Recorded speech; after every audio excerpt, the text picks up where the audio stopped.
Hello, I'm Michael O'Reilly. I'm the chairman of the Town of Monroe Planning and Zoning Commission. Welcome, everyone, to tonight's meeting. This is a regular meeting. It's December the 3rd, 2020, and it's 7 p.m. There's some information regarding remote electronic public meetings that I need to read to you. On March 14th, 2020, in response to the COVID-19 pandemic, Governor Lamont suspended in-person open meeting requirements. Accordingly, the town of Monroe has selected GoToMeeting. This technology will permit up to 250 members to participate. Any member of the public who desires to submit written information related to business set forth on the agenda may do so up to 1 hour in advance of the meeting by electronic mail. Notice is hereby given that this meeting will permit the public to view or listen anonymously, and when permitted, participate in real time. Will be recorded and posted to the town's website within 7 days and be made available to the public within a reasonable amount of time. In addition to standard parliamentary procedure, the following special rules shall apply. Please mute your microphone so as to reduce background noise at any time you are not speaking. Prior to speaking and on each occasion, each speaker shall clearly state their name and title for the record. The use of the chat feature is prohibited. Okay, I'm going to welcome Nicole Lupo tonight. She is our newest member of the Planning and Zoning Commission. She's been appointed as an alternate. Welcome, Nicole. Thank you, Mike, and thank you, everyone. I look forward to working with everyone and learning the ropes from all of you. Nicole has most recently been on the Economic Development Commission. I'm going to call the roll. At this point, it looks like most everyone is, Leon is here. All right, so we'll call the roll. Bruno Maini. Just say here, present, or whatever. It looks like Bruno must have logged out. He must be trying to log back in. Okay, Ryan Condon. Here. Leon Ambrosi. Here. Robert Westland. Here. Ron Schneider. Here. Dominic Panici. Here. Nicole Lupo. Here. Rich Schultz. Here. William Agresta. Here. Georgia Contois. Here. And Cyrus. Wow. Okay, thank you. Next on the agenda is general public participation. If there are any members of the public present that would like to participate or bring up any questions or concerns to the Planning and Zoning Commission that is concerning an issue not before the commission at this point, or that will not likely come before the commission in the near future, please identify yourself now.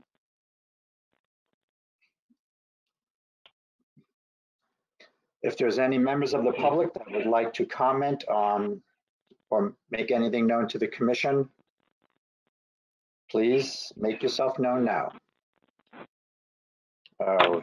Seeing none, we're going to go ahead and open our public hearings. Okay, then, not hearing us. Hello? Hello? Yeah, yes. The only thing that we are John and Roseanne Liggio. We live on 2 Whispering Pine Road, Monroe, Connecticut. We just want to make sure that the town knows that there was in the upper part of the Stevenson Lumberyard, back in the day, they were blasting. They didn't do that with any kind of permission. This was before, when it was still owned by Meyer, when it was still the Stevenson. So we just want you to know that, because there were trees back there, they blasted, and we just want to make sure everything's okay back there. Okay, well, thank you, but that is a public hearing, so we'll have time later for public participation. Okay, very good. Thank you. All right, let's start with public hearing. Number 1, SCP 2020-02, file number 1622A, 556 Pepper Street, I-1 District. This is a public hearing that is reconvened from September the 3rd, 2020. Will, do you want to list the exhibits? Sure. Additional exhibits is Exhibit 6, updated site plan. Exhibit 7, ART review comments from town engineer. Exhibit 8, updated ART comments from planning and zoning. Exhibit 9, a copy of the Inland Wetlands Commission approval related to this project. And Exhibit 10, ART Health Department comment. That's all. Okay, thank you. And for the applicant, who will be speaking tonight, Mr. Rios? Good evening, Mr. Riley. For the record, my name is Cesar Rios, reside at 556 Pepper Street, Monroe, Connecticut. I'm present here with the 2 application and reviews and comments. One from November 25th and December. I think the latest one was December the 1st.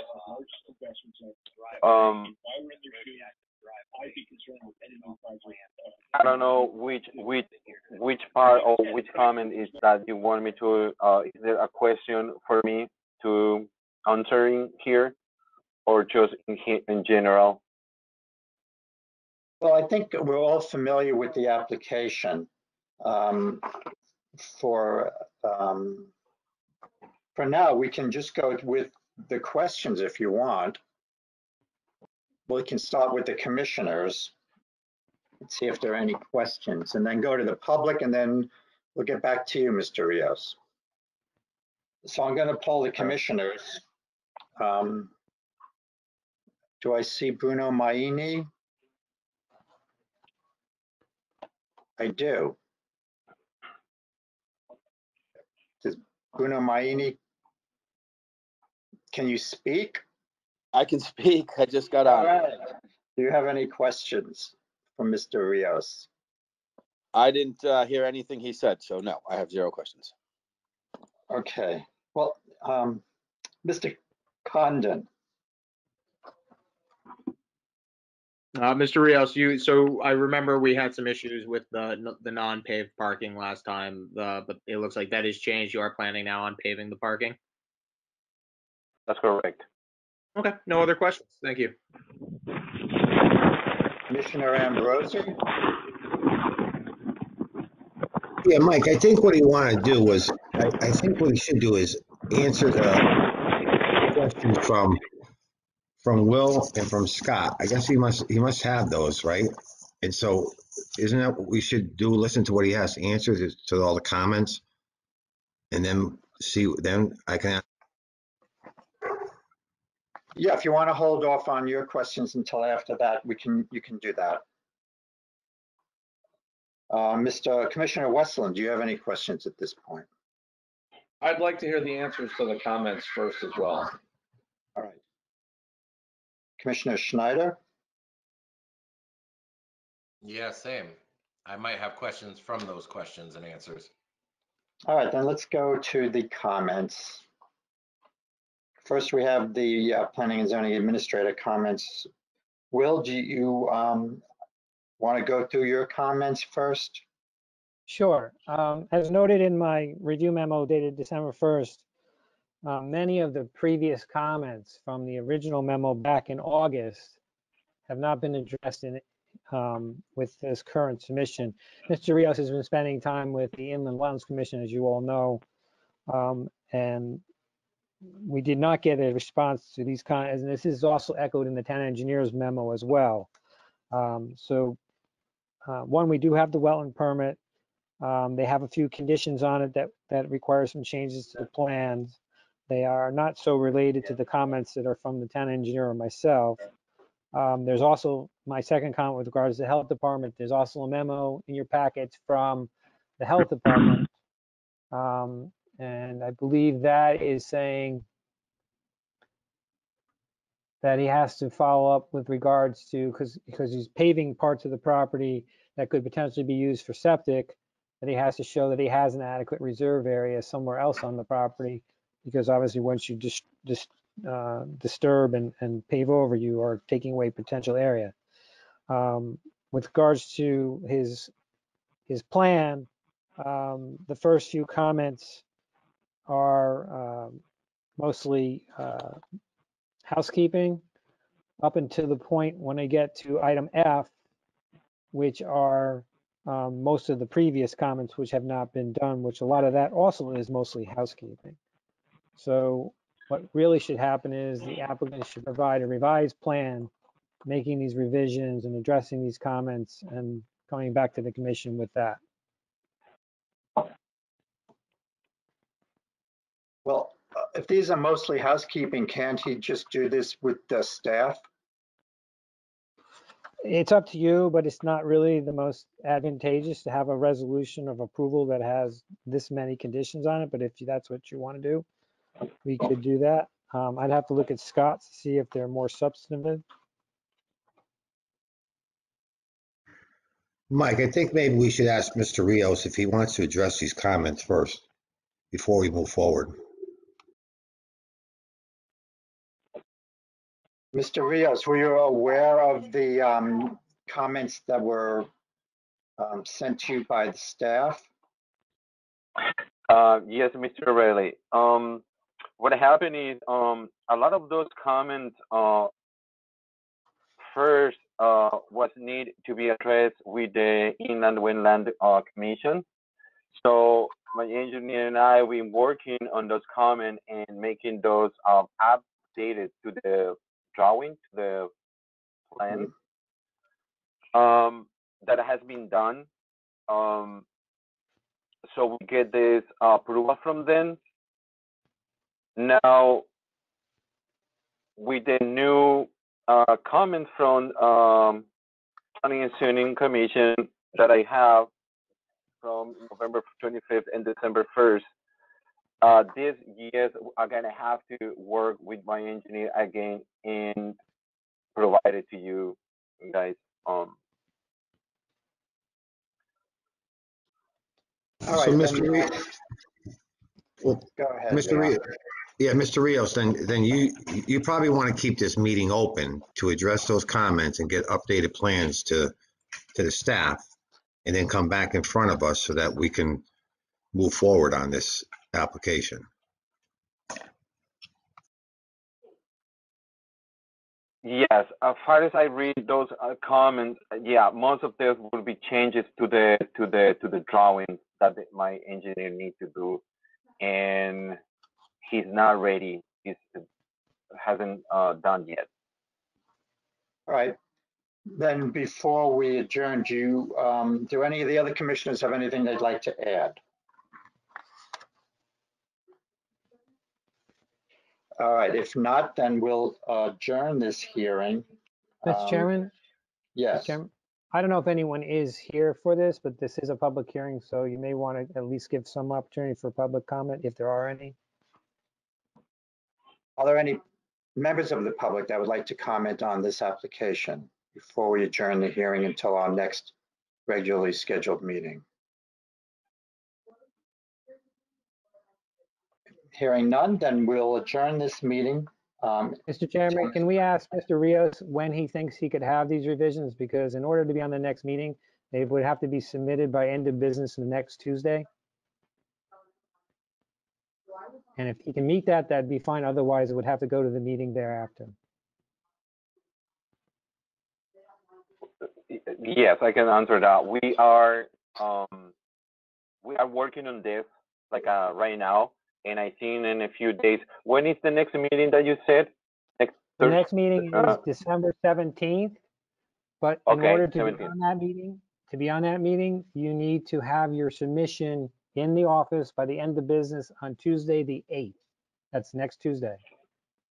Do you think you can meet Okay. that? If not, it's going to have to go to the January meeting. Correct. So I will definitely work on have this done before the 8th. Yes, and submit Okay. it to you. I'm working on this. I wanted to have this done. I'm actually looking to get this approval as soon as possible. In a sense, so I have that a lot of things that I can started working on this, like the fencing and stuff. Yeah, let's be clear. You can't do anything until you get all your approvals. That's correct. I know that. I'm aware of that, and yeah. All right, so we'll shoot for the 8th. If not, it'll go to the January meeting. Please keep me abreast, okay? Yes, sir. Thank you. Thank you. All right, Thank you, committee. Thank you, Mr. Rios. Good evening. Number 4 on the agenda, the next public hearing is SCP 2020-01, file 1621A 390 Monroe Turnpike, which has been postponed until this December 17th meeting. The next public hearing is RAA 2020-04, file number 1011E. This is the text amendment proposed by Stevenson Lumber, SB2 District. This meeting, this public hearing is being reconvened from November the 5th, 2020. There are 2 public hearings tonight for this property. This public hearing and the one that follows, which is ZCA 2020-03, file number 10616D, which is proposed SB2 District and Redevelopment Master Plan.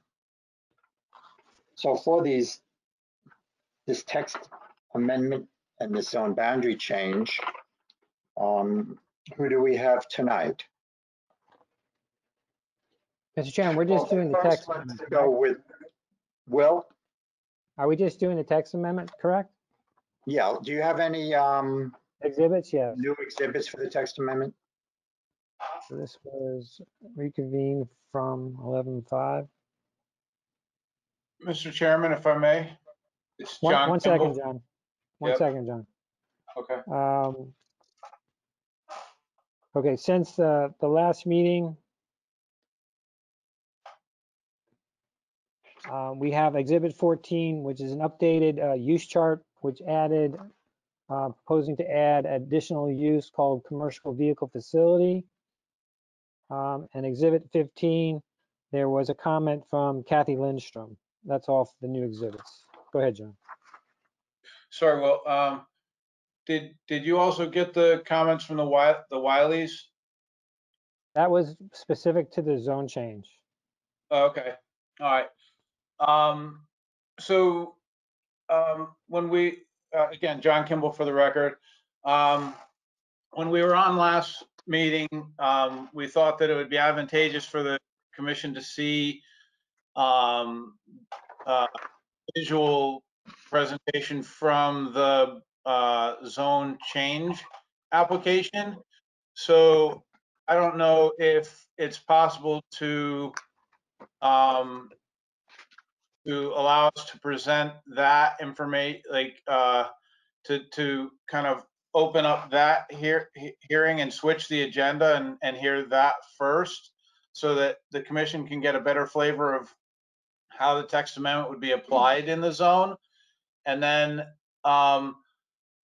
after we would do that, then we could finish up the text amendment, because I think the visuals of seeing how the master plan works and how the buildings could look and what the landscape features are, and you know how the site could look based on the text amendment, would go a long way to helping the commission understand the text of some of the aspects of the text amendment. So is that possible? Well, I'm okay with that. That does make sense if there are no objections. All right, then go ahead, John. Procedurally, we'll, for the moment, adjourn the text amendment hearing, and we'll have to do the formal process of reading the notice and the exhibits before the presentation. So Ryan, are you prepared for that? Yes, All right, I so am. then we'll go to number 7 on the agenda, the zone change ZCA 2020-03, file number 106, correction, file number 10160, 1580 Monroe Turnpike, proposed SB2 district and redevelopment master plan. Now, this is the first time we're hearing this, so Ryan, do you have the notice? I do. All right. Planning and Zoning Commission, Monroe, Connecticut, notice of public hearing to be held December 3rd, 2020, in accordance with CGS 8-7D. A public hearing will be held on Thursday, December 3rd, 2020 at 7 p.m. or soon thereafter via GoToMeeting at https://global.gotomeeting.com/join/583388789 with additional access by phone at 312-757-3121, access code 583-388-789, concerning the following: ZCA-2020-03, file number 1016D, 1585 Monroe Turnpike. Petition by Stevenson Properties LLC, Kimball Family Investments LLC / Jill Kimball, for the rezoning of an approximate 40.19 acre property located at 1585 Monroe Turnpike, Assessor Map 150, Lot 1, from a Business District 2 to a proposed Stevenson Business District 2, which SB2 district is the subject of a separate pending zoning text amendment petition, RAA 2020-04, file number 1011E, also proposed by Stevenson Properties LLC. Please check the Town of Monroe website for announcements of meeting cancellations, rescheduling, and for instructions for attending and/or participating remotely or electronically. Complete details and copies of all related materials associated with the above matters are on file and available for viewing in the Monroe Planning and Zoning Department, offices by appointment, and on the town's website at http://www.monroect.org/content/343/351/373/10221.asp.x. Notice was published in Voices twice on Wednesday, November 18th, 2020, and Wednesday, November 25th, 2020. Thank you. Thank you, Ryan. Will, do you have the exhibits? Yeah, before I list the exhibits, George, I have a question for you. In the exhibits, it lists Health Department, no comments. Was there an actual document saying that? It was just on email. I didn't save it out like you had done that memo earlier today. It's just an email from Matt saying no comments at this time. Okay, that's all right. The exhibits are Exhibit 1, zoning change petition application. Exhibit 2, plan set. Exhibit 3, section adjacent municipality referral notice. Exhibit 4, regional planning referral notices. Exhibit 5, Naugatuck Valley Regional Planning Agency referral response. Exhibit 6, Western Connecticut COG Regional Planning Agency referral response. Exhibit 7, master plan set by the applicant. Exhibit 8, Metro COG Regional Planning Agency referral response. Exhibit 9, public comment from Willie Wiley. Exhibit 10, ART review memo from town engineer. Exhibit 11, ART review memo from planning and zoning. And we noted 12, there's no comments at this time by the health department. And exhibit 13, public comment from Kathy Lindstrom. That is all. Okay, thank you, Will. And now we can go to Mr. Kimball. John, before we do it, did you send out the notices for this hearing? Jason, hold on a second, the engineer, Jason Edwards. Can you log on, Jason? This is Larry. Yes, we did send those out. All right, we did not receive, that I'm aware of, the receipts and the green cards. Right. We do need those in order to have that.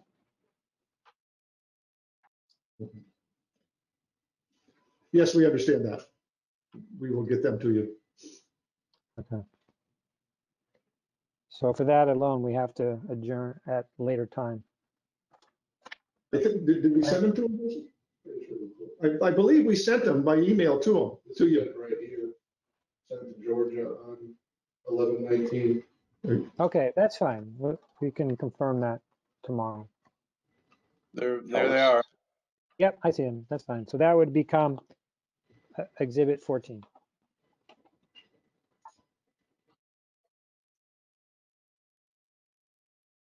All right, looks like all the exhibits are set. Members of the commission and public, good evening. This is John Kimball. For the record, 262 Westport Road, Easton. I'm here with my wife, Jill Kimball. Hi. Also 262 Westport Road in Easton. And we're here to try and help create a visual of how the Stevenson lumber property could be redeveloped and repurposed and taken from its existing condition as a dilapidated, broken down. Getting COVID in that way is extremely low. So again, not zero, but very, very low. Masks make a difference. You know, I can tell you just a little story. Okay. I'm not sure what that was, but so I have with me tonight a team of presenters, including Larry Edwards from Edwards Associates, Tracy Chalafo from Chalafo Landscape Architects, and Chris Lavinia. I'm murdering people's names, but the intent and the work has been excellent, so I apologize. And we've worked very hard to try and put together a kind of a package showing how the zone text amendment would apply to the Stevenson property, what the property could look like once redeveloped, and we did receive comments from neighbors or interested town people, and unfortunately, we received Will's comments and Scott's comments yesterday. So we don't have time to put together or don't want to present to the commission new information tonight or response or revisions based on comments that were received just yesterday. So we intend on making the presentation. Hopefully we can get additional questions from the commission, and then we can, excuse me.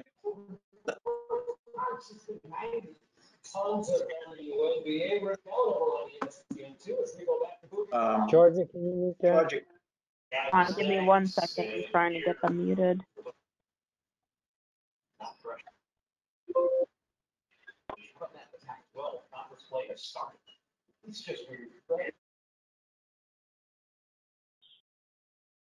Sorry, John.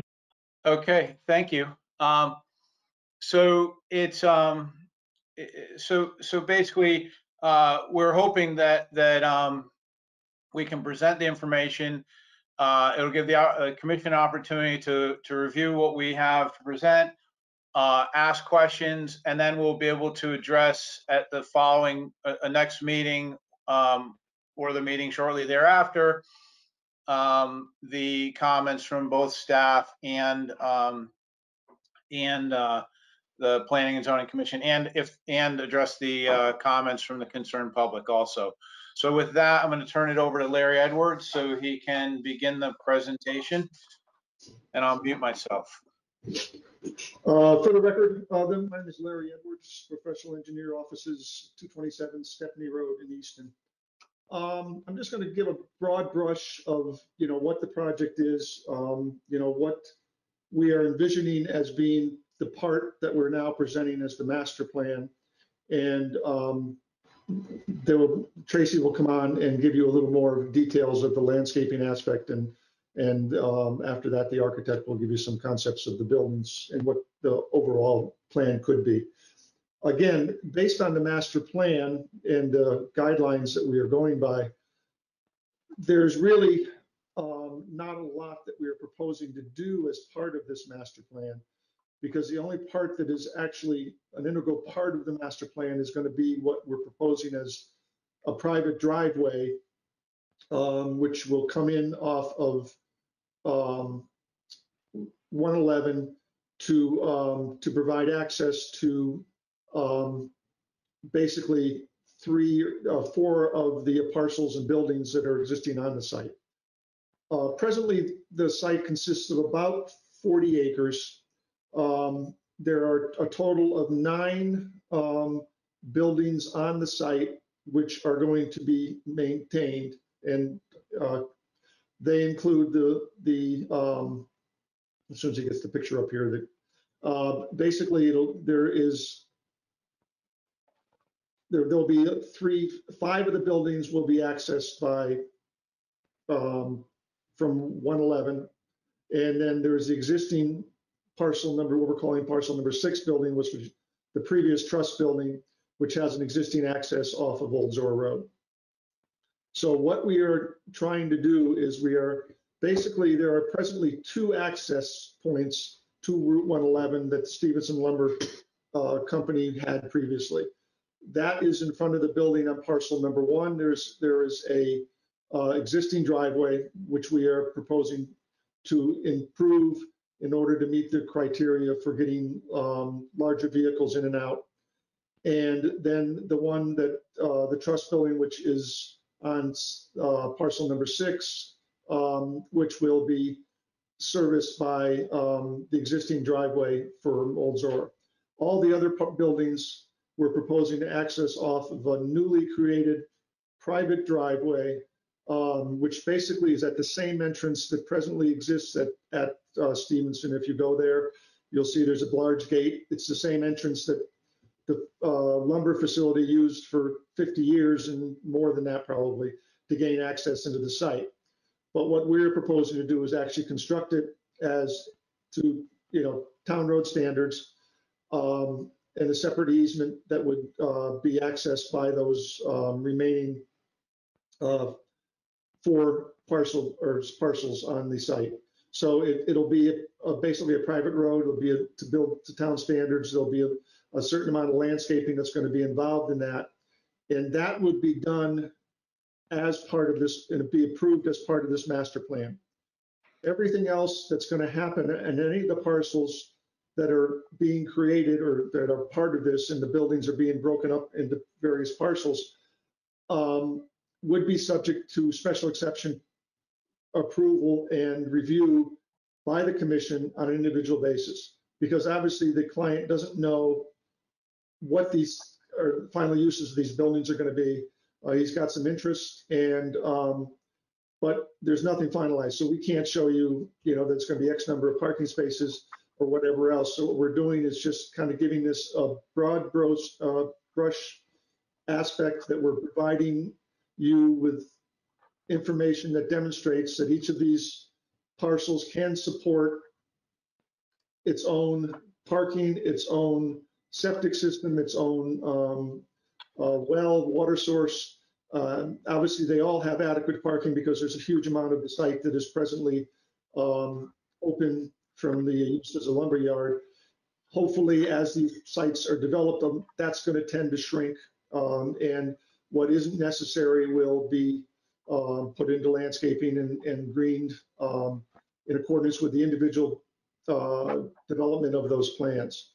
So what I'm just going to go down through now is to follow your guidelines for what we are supposed to provide for the master plan aspects of this application, and the plans and information we provided that would justify that we have met each of those criteria. The first of your items is basically truck traffic, verifying that you can gain access into the sites and we're using the standard semi-tractor trailers that would be coming in if it was an industrial use. Some of these sites may not be industrial uses, but I think that assures us that we can get that use into each one of these sites and meet the criteria that are necessary. And we provided a utility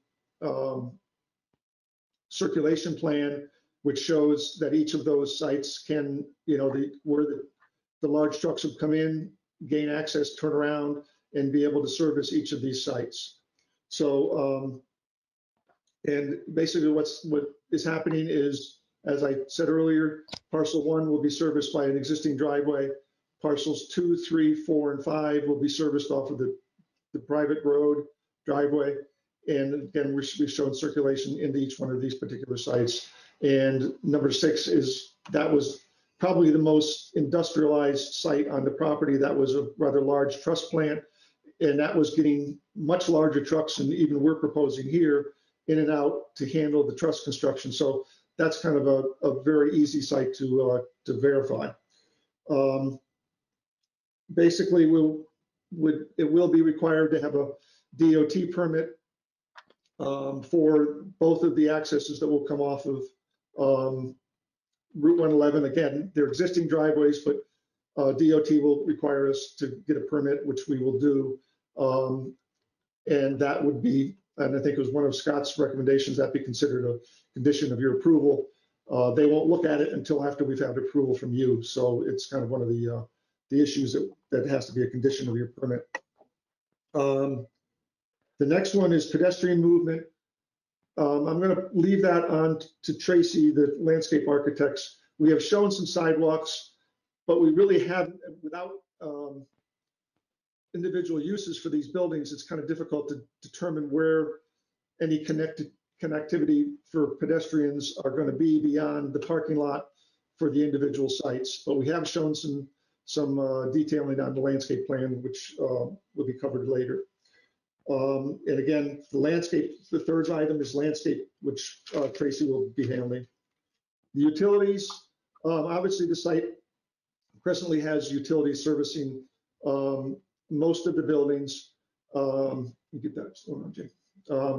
But we basically have covered the existing electrical services will come off. There's an existing transformer pad on the parcel 2, which presently services buildings 2, 3, or 2, 3, and 4. Those will continue to be, 1, 3, and 1, 2, and 3. And those will be continued, but those will be put underground. Right now they're overhead, or some of them are overhead. So we will be eliminating the overhead, and those will be serviced underground off of the transformer in the corner of basically parcel 1 and 2 at the Route 111 edge of the road. The other lots, the existing, there is presently existing service to what would be parcel 4. There's an existing building that has overhead service that comes along the back of the parking lot on parcel 5, and that would be maintained, and we would service building number 5 off of that also. That also has a component that services portions of parcel 6, which would likewise be left in the overhead configuration. And there is also an underground service that goes to parcel 6, which would continue to be maintained as it presently exists. We have also looked at all the septic systems on each of these particular parcels buildings. There is presently an existing system on building 1, building 3, in building 4 and building 6. Building 2 and 5 do not have any septic systems on them now. So we have done extensive testing and investigation, and we have uncovered the existing septic systems and proposed new systems where the buildings don't presently have any systems, and also demonstrated reserve areas for each of the proposed sites that was required by the health department. So that's basically meeting the requirements of the health. There are presently a number of wells on the site, which will continue to be maintained for building on parcel 1 and parcel 3, and also on the trust building on parcel 6. The others will have new wells put in, which are shown on the plan to demonstrate that they're a feasible location for those. We have shown an area on each site for a dumpster pad, which again is one of your requirements under this zone. So they are shown each site. I don't know if they show up very well in this plan, but we've got dumpster pads shown on each site. So again, demonstrating that we have area for the dumpsters. And again, parking, we haven't showed any specific parking because we don't know the uses of these buildings, and each of these sites are going to have to come back to you with details of how the parking and what the parking requirements are going to be for that specific use. So, but I think the commission can understand that there's ample area out there for parking. It's just a matter of, I think it's going to be more a matter of where we consolidate it and reduce it versus any need for any additional impervious areas, as a result of any future development. We have also included a plan showing outside storage areas. Again, this is based on what is presently existing as outside storage, which is basically all of the paved areas on this site were currently or previously used for outside storage. Again, that's going to be subject to the individual choices that are for the individual sites, and will be subject to the commission's review and approval at a later date.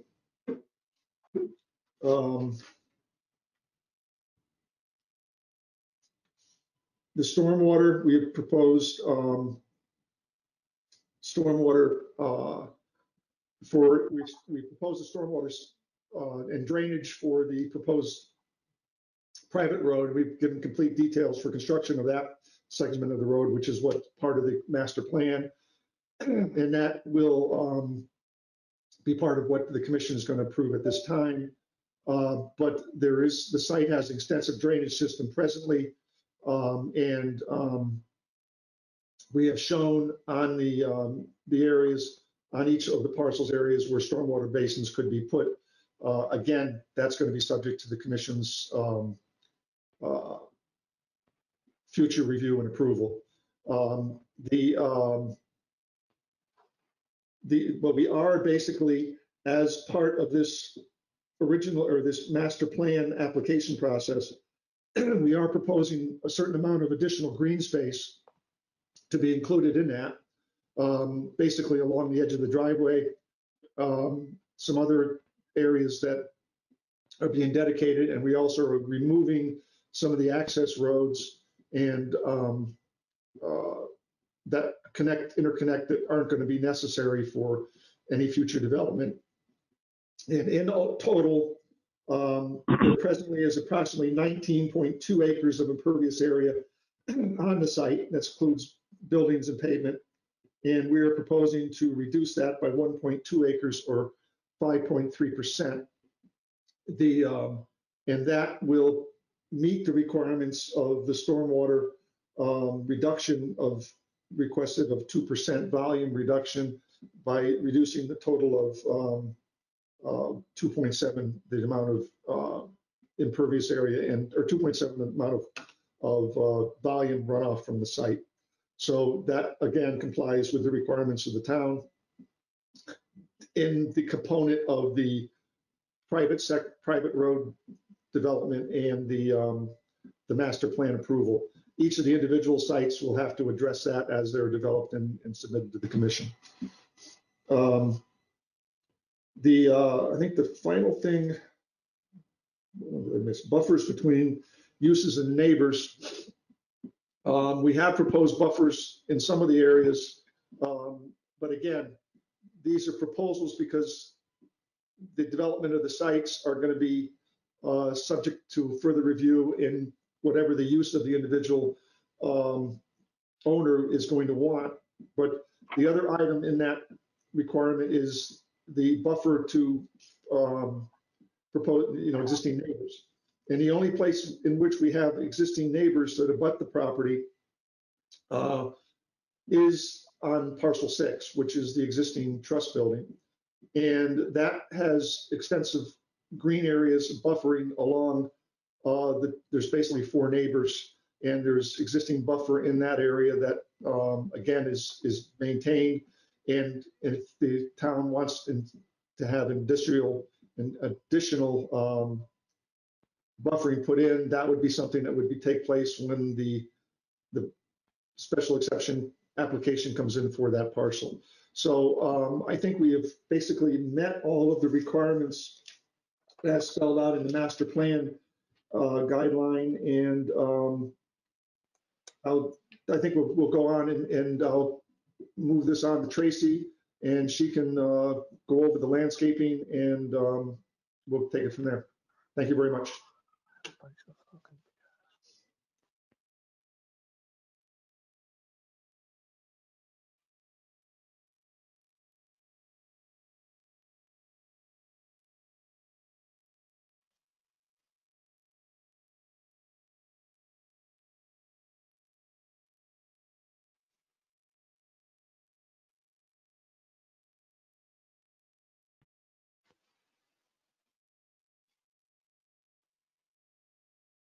Is anybody there?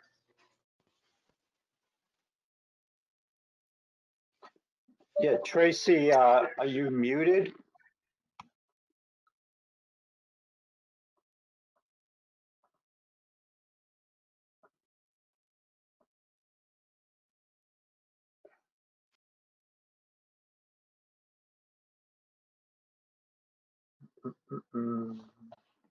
Tracy, I don't know if you can hear us, but it looks like you're muted.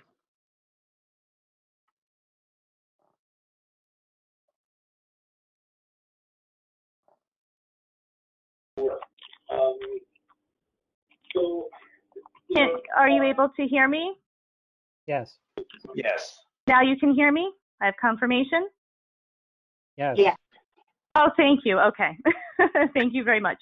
I'm Tracy Shalafo with Tracy Shalafo LLC, Landscape Architecture in Danbury, Connecticut. Larry, thank you for the nice opening. And I'd like to present the landscape master plan for phase 1 of the project.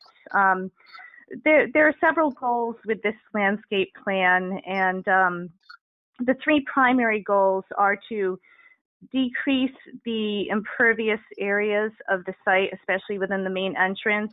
There's a lot of existing parking and driveways, and we'd like to reclaim areas of that and return it to greenscape in the form of topsoiling and seeding some areas, incorporating plenty of canopy trees, layering of shrubs, and just increasing the biodiversity through mixed species of trees and shrubs as well. Additionally, we'd like to create welcoming approaches along all of the driveway entrances. The northern entrance, give that some definition. The private drive entrance as well, which seems to be our primary drive, to create some symmetry and welcoming plantings there. And also the entrance along that comes off of Old Door Road to create some privacy for the neighbor to the southwest in the form of evergreen screen plantings, and create a shrub border along the northern edge of that roadway. Another important component of this plan is to create some pedestrian connectivity, especially between buildings 2 and 3. As Larry mentioned, we don't yet know what the uses of these buildings are going to be, but we can certainly start to plan ahead and assume that we will need some sort of crossing, a crosswalk to get across the road, and also a walkway, because they're all pretty good sized buildings, but building 3, it would be great to have connectivity from the front of the building around to the rear and the side. I'd like to speak a little bit about the canopy trees, and I think it's important to create an alley effect to give this main drive some framework and to give these trees plenty of room to grow. So they'd be planted in a pretty generous, I don't even want to call it an island because it's wider than what I consider an island. It's about at least 10 feet wide. So these are trees that we want to grow and thrive over time. And we have a few different species ranging from ginkgo to honey locust and European harp Coprinus speculus hornbeam. And we have some zelkovas flanking the main entrance here. I'm just going to go to the enlargement plan. Everyone can see this well, correct? Yes. See L1 now? Okay, very good. So this gives you a zoomed in view at a smaller scale of the main entrance drive. So we have a pair of zelkovas flanking this entrance, and they're underplanted with a mix of low maintenance ornamental shrubs and some layering of perennials. And then as we come into the site, we have our honey locust and our hornbeams, and then finally the ginkgo framing the cul-de-sac here. And I'm hoping, you know, over time, as we start to pin down the uses of these buildings and we develop the individual site plans, there'll be more opportunity for turning over hardscape to softscape in terms of planting islands in the future, additional canopy trees, street trees. I'm just going to go to the next slide here. So here's a further enlargement of what I'm referring to as a main entrance for the private road, showing the trees, the layering of the shrubs, and the low maintenance perennials. We also, of course, want to keep in mind buffering and screening. So here, running parallel with Monroe Turnpike, we would berm it up slightly and we'd plant sizable evergreens in there with some large flowering shrubs layering down to smaller shrubs. The architect is going to show you some nice images of the buildings and the landscaping in a few minutes. But to help screen building number 2 from the roadway, over here we have the entrance coming off of Old Zor Road, and we see our mixed evergreen screen planting here, again with flowering shrubs and lower growing shrubs, some perennials. And then on the sort of the northeastern side, we have a mix of shrubs along here.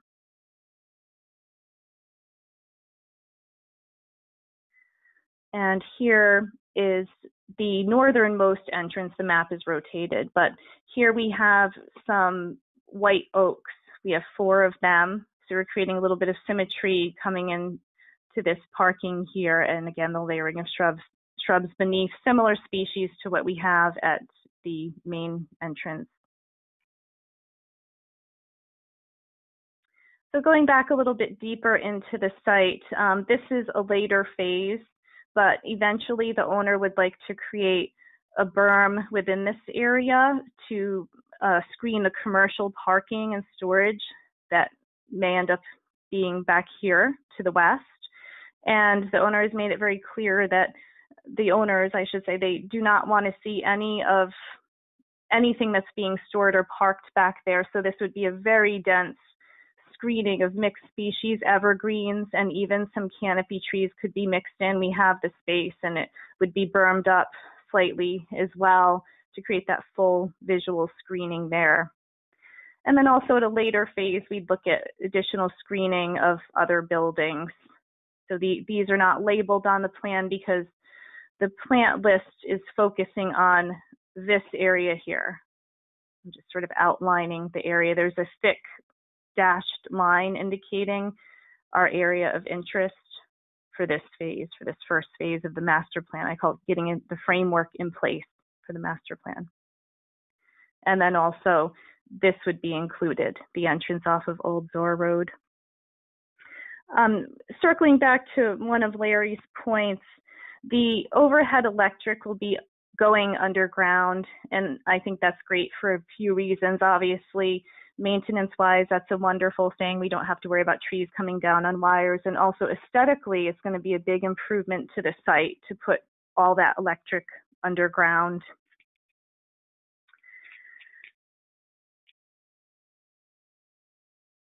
Okay, so I think I've covered all of my points. And at this point, if there are no questions, I would love to turn it over to the architect, Chris Lavinia. Yeah, we'll hold the questions until the end. Okay.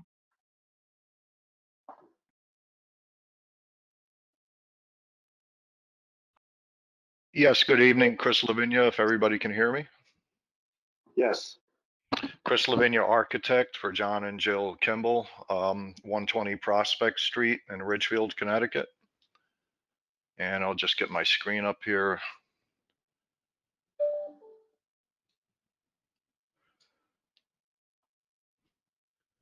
If everybody can see the screen share. Yes. Thank you. So appreciate this opportunity to show the commission. We created a virtual model of the site. That's an accurate representation of the topography and the buildings and the layout. So we can hover over the site and take a look at things from far away or close up,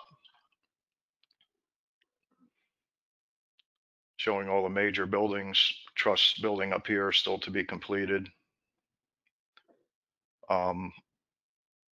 But when you strip away all the clutter and get to the essence of each structure, they're actually quite elegant. So we propose some of these ideas in the renovation here at what we're calling building number 1. This is the 40 feet we're taking off the front to allow the vehicle access. Chance for solar on some of these south facing roofs. Tried to put a character to each building. Basically keeping the main structure of the building, but dressing up the skin, which of course can do a lot. Your representative signage, entry, portico, and so forth, and garage access. As mentioned by Larry, we have dumpster facilities around the back, which are not visible from the road. We can take a look at some of the road sight lines, which the model's really handy for.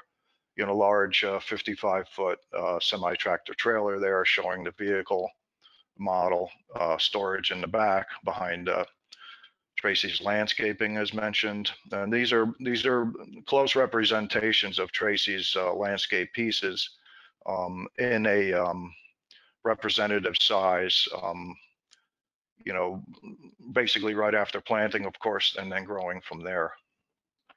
We had the idea with this large, what was the trim building, had the idea to, you know, when you look at that structure, it's large and barn-like, so thought a barn type theme might be something to do that would be in keeping with the building's mass and style. Barn reads well and is a nice, you know, Connecticut aesthetic, New England aesthetic.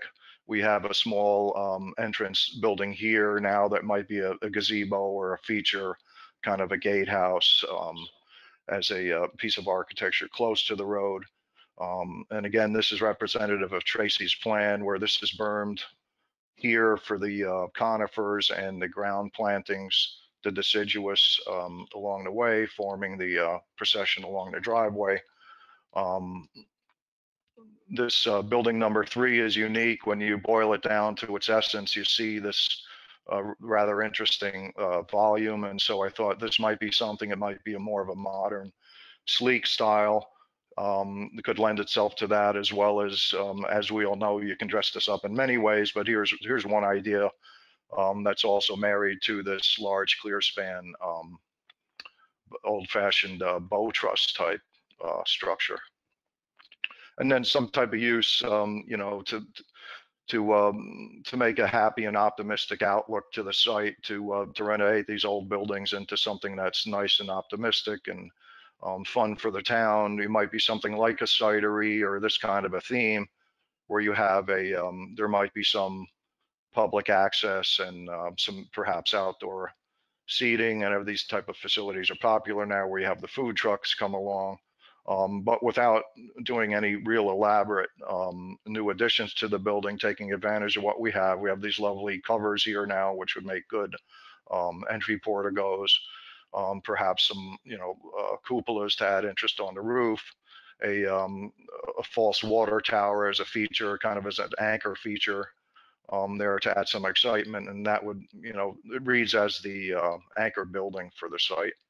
And a visual could be something like the attractive red barn siding. So to look at the from an eye level, from a vehicle level, coming into the property here, you can see where we have the storage in the back is well screened. There's really a very small, narrow viewpoint available. The rest, of course, is hidden by the large mass of the buildings.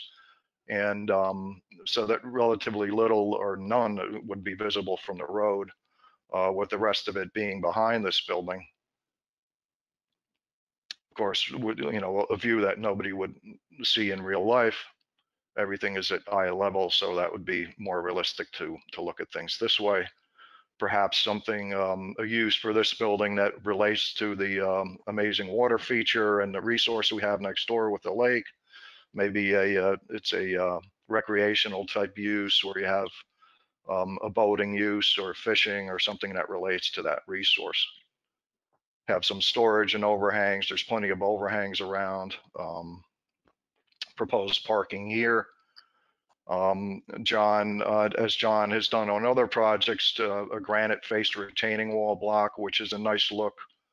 It gives it the natural texture. These can also be stained and are quite attractive for what they are. Existing loading docks in the back where a lot of this industrial use is hidden from the road. Dumpster farm can be in various places that also not visible from the street.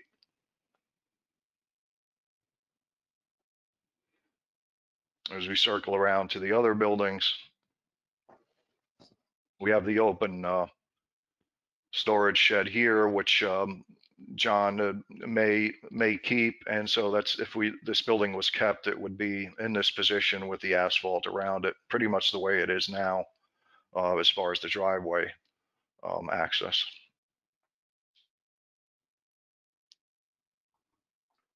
And the other large storage building with the outside shed roof here.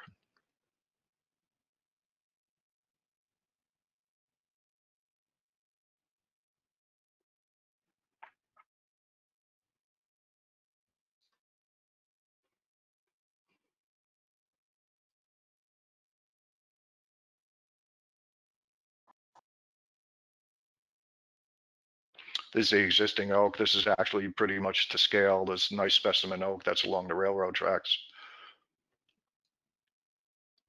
Railroad overpass. Again, Tracy's plantings here. We have a terrace coming down.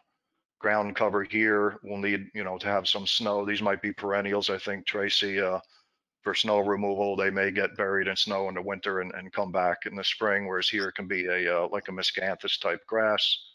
The guardrail here at the high retaining wall and a low shrub planting.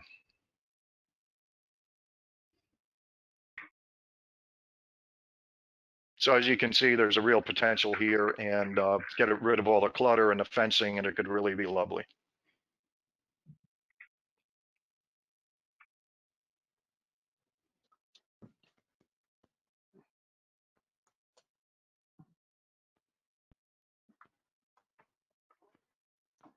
Okay, is that it, Mr. Lavigny? I think so, unless I'll wait for the questions later. All right. Well, thank you very much. Thank you. So I understand that the applicant will respond to staff comments and have them back to us for the next meeting. However, I'd like to open it up to any commissioner comments that they can work on or answer now, and then public comments as well. So first we'll go with the commissioners. Commissioner Maini. I have a couple questions. Mr. Kimball, do you plan on doing all this at once, or is this going to be in phases, or where you're starting? What's the plan here? Okay, yeah, I guess some of the questions we can answer on the fly. The master plan, the front elements of the master plan, the landscape, the driveway, the tree line, I forgot what Tracy's name was for it, but the tree line drive, bringing the utilities underground, all those elements get done right up front. So we remove the fences and we create the entrance feature and the visual from Route 111 up front.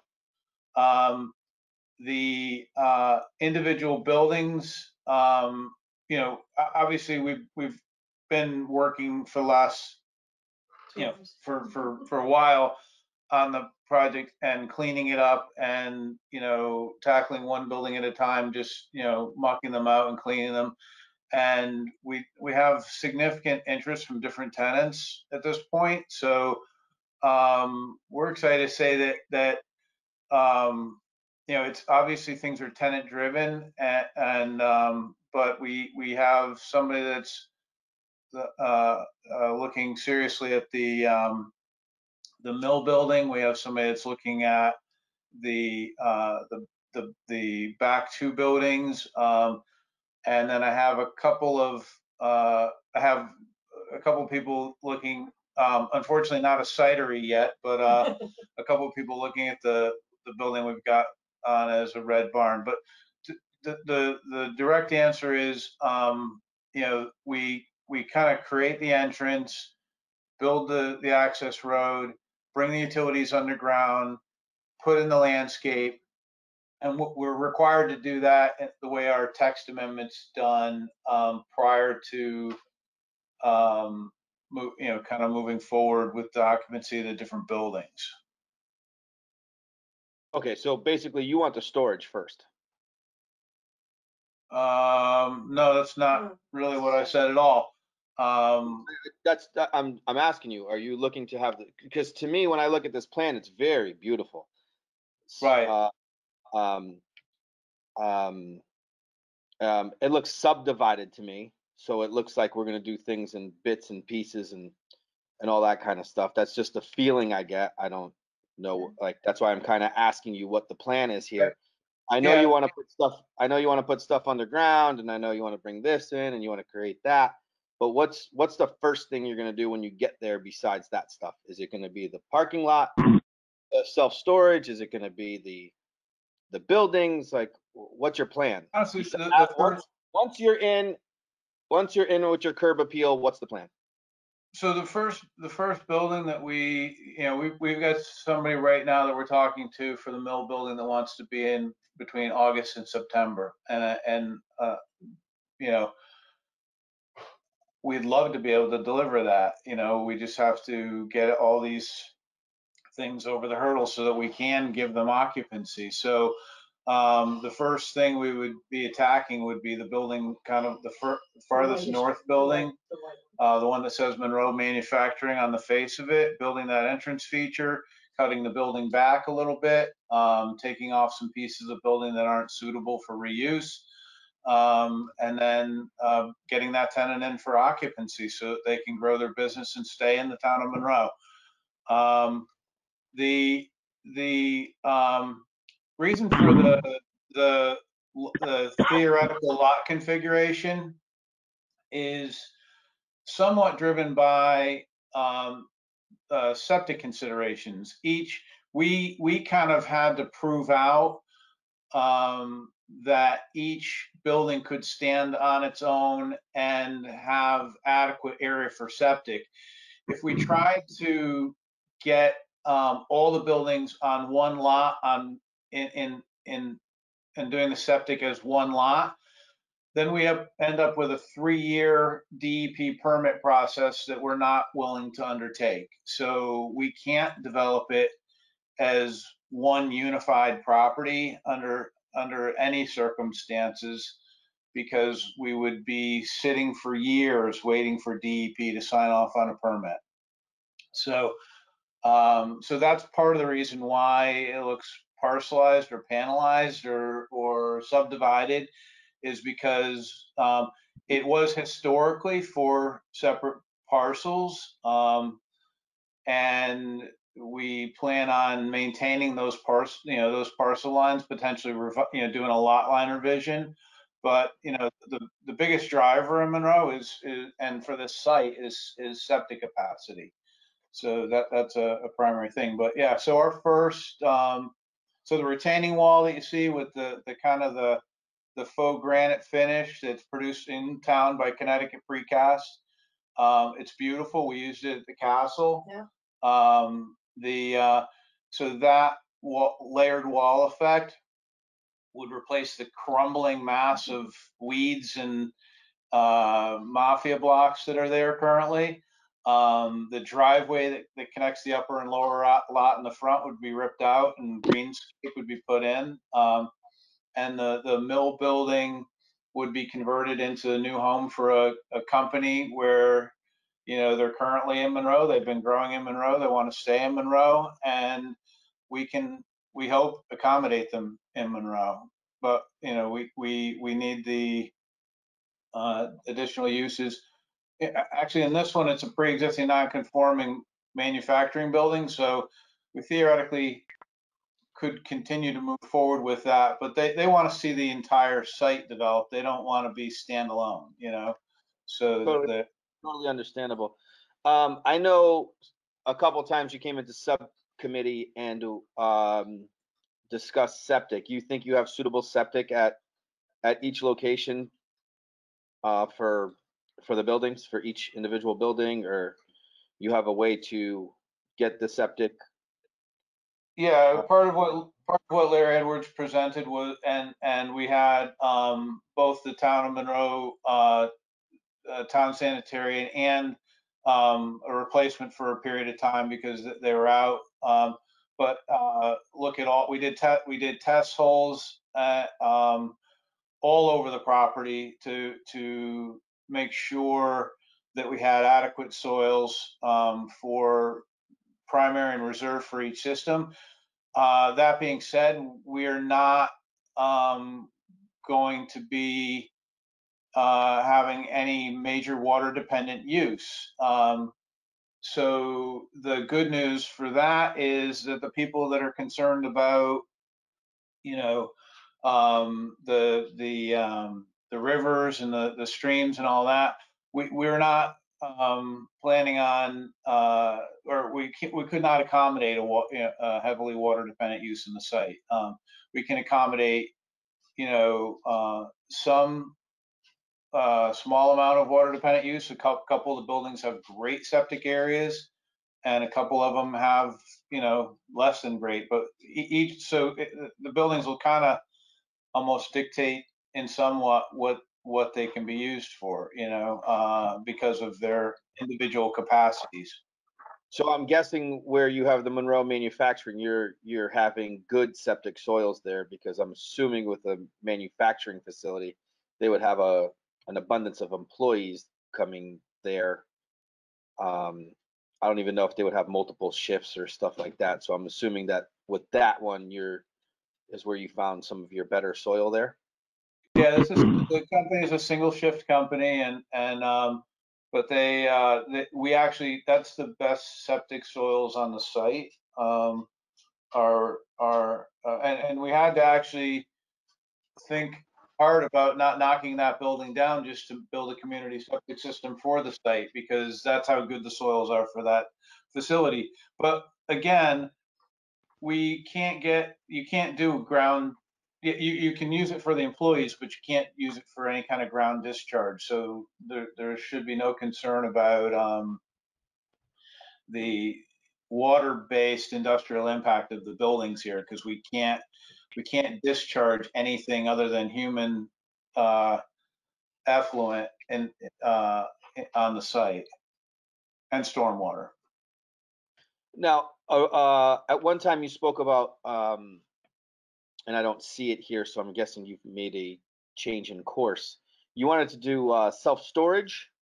I'm guessing you changed your mind on that because I don't see any self-storage units. I just see the commercial trucking and all that kind of stuff storage. Is that correct? It could be a use, as an example, under the cidery building where there's actually the front portion of that building is at a different elevation than the back portion of the building.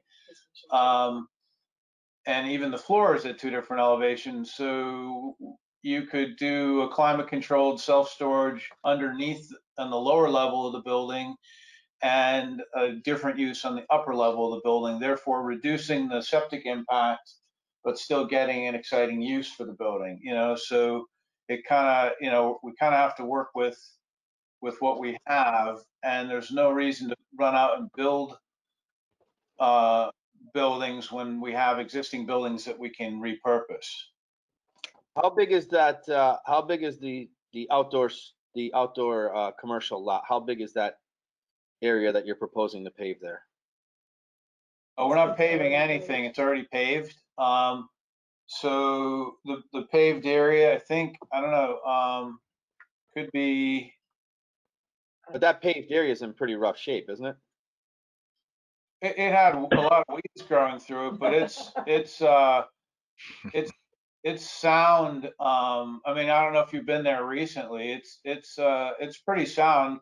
There is a rail spur that runs into it, so that chewed it up a little bit. But it's it's amazing how how resilient nature and weeds are. They tend to grow up through everything, including the steel side, the drain pipes, and everything else.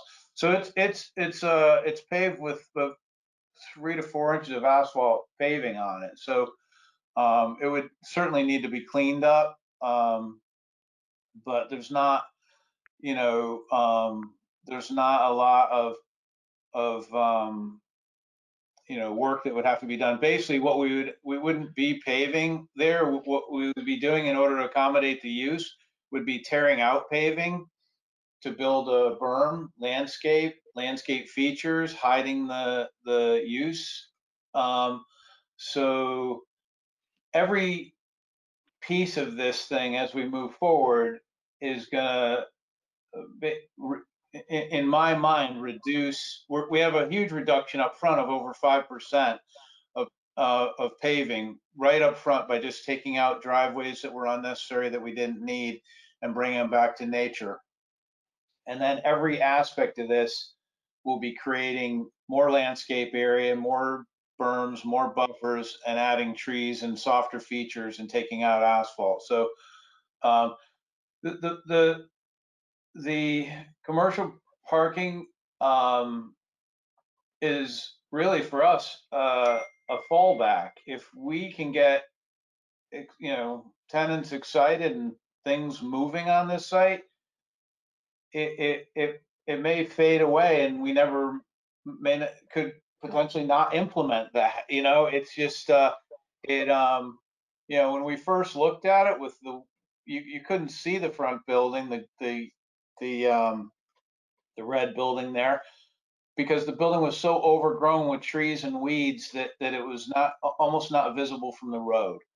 So it's it was not, it was kind of a depressing site to step onto, but it's come a long way already.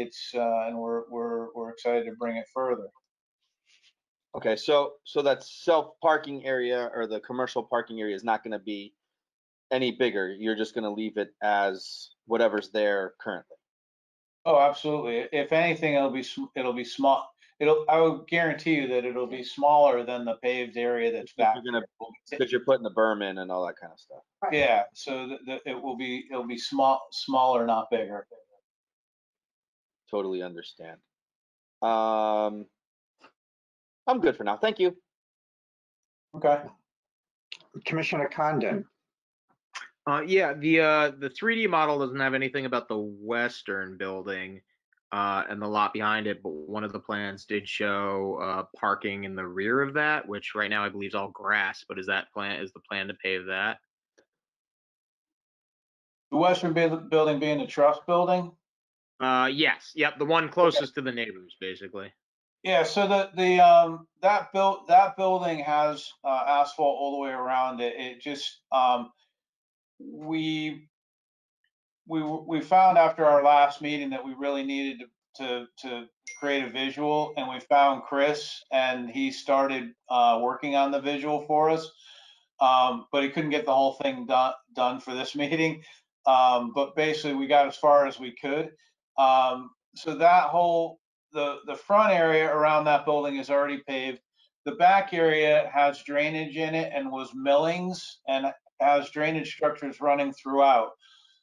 There's a loading area in the back, and it was used by the former lumber company for loading and unloading and truss storage. So it was used for as part of their facility based on older planning and zoning approvals, but we're not planning on putting we don't have a plan to put a parking lot or anything there. The building's got that field is kind of the extent. It's about 2 acres. That's kind of the flat extent of not the building, but the field behind the building is about This part, yeah, the northern part. yeah. So that's about 2 acres, and there's about a 40-foot drop down to the railroad track. From the edge of that field, it drops sharply down to the railroad track. So, and then on the other side of the railroad track is the high tension wires. And then on the other side of the high tension wires is the Boys Halfway River cuts through. So that's kind of the lay of the land there. Newtown's got some open space on the other side of that. And then we come to Route 34. But yeah, right now, it could be used in my opinion, like from what it's historically been used for, it could be used for, material storage for business. Part of our zone text amendment, we're maintaining the 75-foot setback to anything. So from a neighbor standpoint, the buffer that's already, there's basically a 75-foot distance to the paving and a treed buffer, and none of that would be diminished, so all of that buffer area would stay. Okay, I think it was just I believe the landscaping map showed it as paved parking, so that was just that backfield, so that was my only concern. But as long as that plan's not to pave that, at least right now, without a substantial building there, then right, I'm okay with that. I like the idea of limiting the pavement, but yep, that's my only question for now. Thank you. Let's go to Commissioner Ambrosi. Yeah, John, on the driveway that you're talking about, that comes off the new driveway you're gonna put in, yes, sir. you said you're gonna have an easement on that? Well, if we're the owners, we don't need to have an easement, but if we own the whole site and continue to own the whole site, but if we do sell off a building, there would be an access and maintenance easement, similar to the same one we have for Swiss Army brands, that kind of thing. No, I have that, but so that means that you possibly could be just subdividing all these buildings. Well, there already are 4 different lots, and there is the potential that people want to buy them and own their piece of Monroe instead of renting their piece of Monroe. So there is a possibility, absolutely, that we would subdivide, and we've kind of laid out a master plan to anticipate that in the future. But it wouldn't be a subdivision because the lots pretty well exist already, and none of there's 4 lots that exist. Of the 4, 1 is a product of a subdivision, so that couldn't be divided automatically, but the other 3 lots have not been divided since the subdivision regulations came in. So there wouldn't actually have to, there wouldn't be actually a formal subdivision, but everything would have to meet the zoning requirements in order to be utilized. So it'd have to have the minimum square, the minimum frontage, and have its own septic, its own, you know, utility access. So it has to, everything has to meet the rules. No, I understand that part, but the part that I'm concerned about, each one of these lots, if you subdivide it, will have that commercial parking requirement on it. Am I not right? Commercial parking, allowance for commercial Yeah. parking? Yep. Yeah, but, well, certain lots, you can't actually park, you wouldn't be able to get the commercial parking on them because they're closer than 300 feet from Route 111, or closer than 75 feet from the neighbors, that kind of thing. But yeah, it is a possibility. It still Right. has to meet, it still has to meet all of the requirements, including how it's managed, how it's patrolled, how it's gated, you know. So that's No, what, I understand that, but you know, yeah, with a commercial parking lot, when you bought it in front of us, you said that this could be a use until you develop the rest of the property, and that would probably just go away. right. If we keep that on this property, then each person that buys that lot has the right to do that if they meet the setbacks. And I believe the way I look at it is there's probably 1, 2, 3, 4 that meet that. No. There's probably, yeah, you're probably correct. There's probably 4 that would meet that. Right. So I have concerns with that. Okay. But that's basically the questions I have for right now. I want to hear from the public, and then I'll come back. And thank you. All right, we'll go to Commissioner Westland. Hi, my question is for Mr. Kimball. Your landscape architect did a nice job, you know, with all the plantings that are proposed on the site at this point, and I'm really happy with the screening at the northerly area of the site. Now, as we go up the hill to the southerly border, I start to get concerned with the screening at that area. It appears as topography-wise, it drops off a bit. But I'm a bit concerned about the screening. Was there any plan to add any additional screening in that area? The problem that we run into in that section of the property is that the topography, well, first of all, there is a lot of natural screening, but the topography is so steep there, and the state of Connecticut owns that right of way, that we don't have access to put any meaningful, we'd have to put 90-foot tall trees to achieve a screening effect there. So that area that you're seeing now on the left-hand side that you're also might be concerned with is a forested area of a lot of wetland soils, and will remain also undisturbed. So that's, you know, we can't really get into that. So when we hit the first building there, the grade climbs almost 40 feet from the building up to the road, and the state of Connecticut owns almost the building's sitting there by variance, so it's we only have 25 feet between the building and the property line there. So there's already enough, there's so much tree coverage there, we couldn't get anything meaningful in there, you know. So and then as you go further south, it's really a beautiful natural buffer, and will remain that way because it's vegetated wetland area. So yeah, just to, like, you can see that forested area in there, and that whole forested corner is a series of ponds and wetlands that will remain forested forever, you know. So that's kind of a nice little protected pocket. Got it. Yeah, it does look like if the trees are left, it would be adequate screenage.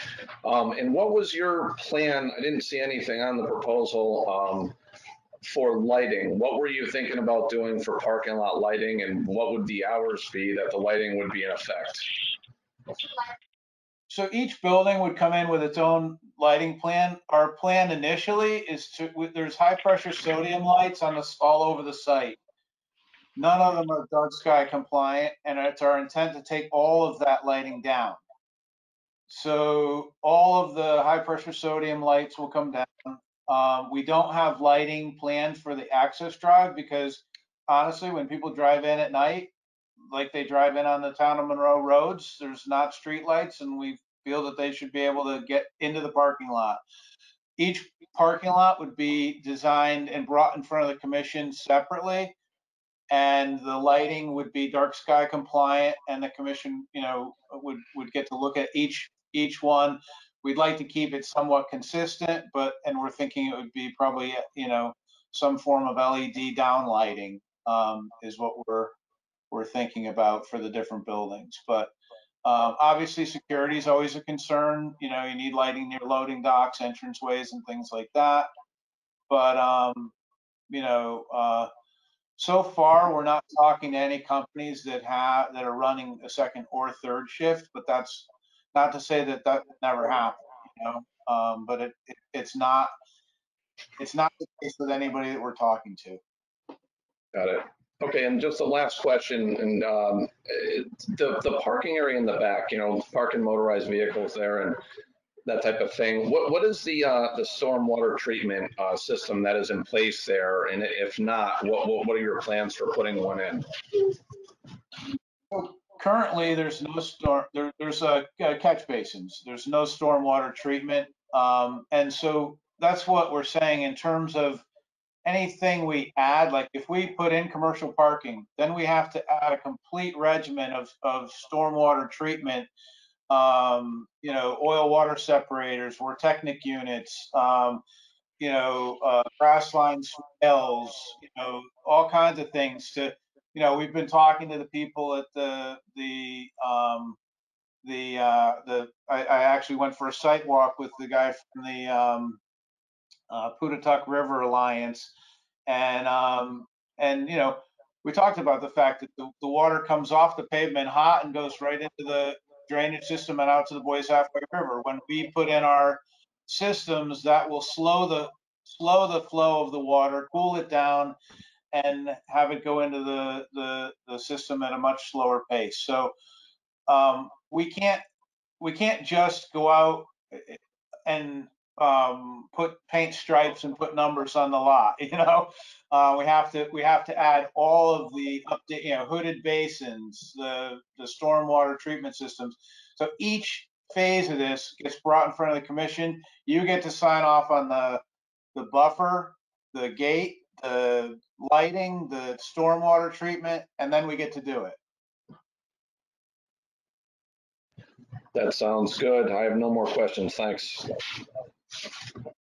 Let's go to Commissioner Schneider. Hi, John and Jill. Hi. How are you?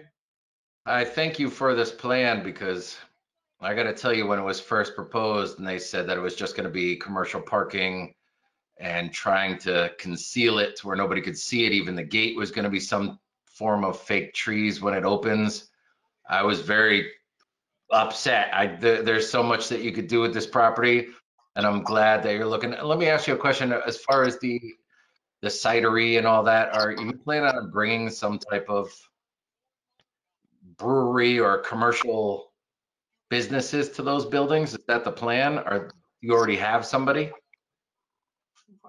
We'd love to. We're trying to entice somebody to come there, but part of what we needed for not just for you, but this is for marketing. I mean, this helps us market the property, and now people like a brewery can look at it, or a microbrewery can look at it and say, "Huh, wow, that's attractive. My customers could really enjoy going there." So just like the water sports building, we really don't do a very good job in the town of Monroe utilizing our lakefront access point, you know, and having the ability to service that here would be, you know, a great feature. I talked to a number of people who are excited about it, but nobody that's yet excited enough to take on the space, you know. It's hard when you look at it right now. It's hard to imagine what I'm seeing because I'm on Google Maps right now and I'm looking at it, and I'm even questioning who's saying that the pavement is still okay because it doesn't look it. Yeah, it's rough, but and that's the water sports building right there. Isn't it beautiful? That's that tree on the right hand side is a weed. And the back we're thinking of keeping is kind of a weird architectural. I mean, it might seem cool, but it looks like it's a little beat up. I don't know how you could save that. You know, the dome looking. Yeah, it's not in that bad shape. It's funny. It's in great shape. If you go up into because you can actually climb up into the ceiling there and see the open truss work. It's very cool. It's a funky looking building, and I'm not a modern art fan, but that building kind of lends itself to somebody that's got some vision, because it's not a run of the mill building, and to put something like a water, a kayak sales place or a jet ski place or a boat retailer would be a fantastic use for that, you know. And because of the way the building works, you could actually roll them right into the back end of the building. You know, the front end would be, you know, we kind of treated this. We don't have that parking access in the front of in what was the front of the building, and we kind of make the back of the building the front now, because otherwise you end up with conflicts of pedestrian movement and trucks and cars coming in and out of the space. So we kind of green spaced up the driveway and put the entrance in the back.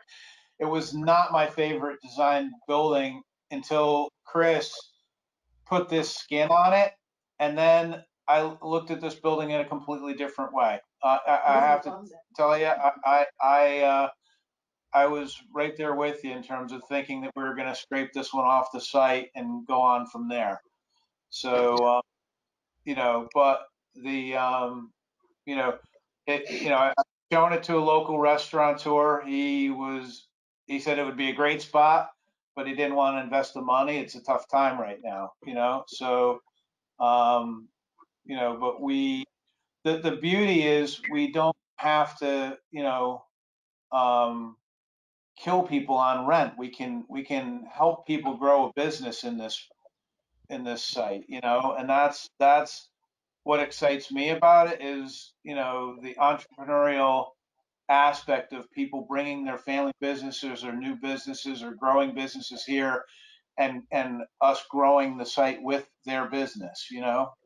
And that's honestly what's attracted one or two of the businesses, because they are local and they see the potential, and they're like, oh well, my kids need this and they want to grow the business, you know. So I think it could be a great thing.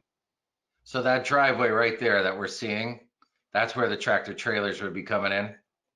Yep. We had to pick somewhere, and that was the most appropriate way to do it, to bring the trucks in and out of the site safely. Now, can one come in and one leave at the same time, or is it too narrow? Nope, they can come in and leave at the same time. It's a 120-foot turn circle. It's you know, and we had to redesign some of the access to building 2 had to be redesigned, because initially the truck couldn't get into the site based on the way the current configuration is. The truck couldn't get in and make it down the ramp that's there. So we had to rip out that ramp, put green space in there, and build a new ramp. So we're not getting new impervious surface. We're getting a swap. You know, we had to move the ramp so the truck could turn around and get down behind the building to the loading dock, you know. So how many do you think? Obviously, this is money until everything is done. but how many tractor trailers you think are in and out of there on a daily basis? It depends on the use. Yeah, I mean, if we have, you know, somebody that wants it for moving and storage, it may, you know, it may be more than if we have somebody that wants it I mean, if it's a restaurant, it'll be a couple of delivery trucks for food. You know, it's if it's a brewery and they're selling a lot of beer and cider, and they're canning it there and want us, you know, we're hoping that there'll be several trucks coming in and out so that they can support their business. I thought you were there. People were going to park tractor trailers in those parking lots in the back. Oh no, in terms of that, yeah, that's yeah, the total capacity of that is about 120 total, but those don't go in and out every day. They you know that's boats, RVs.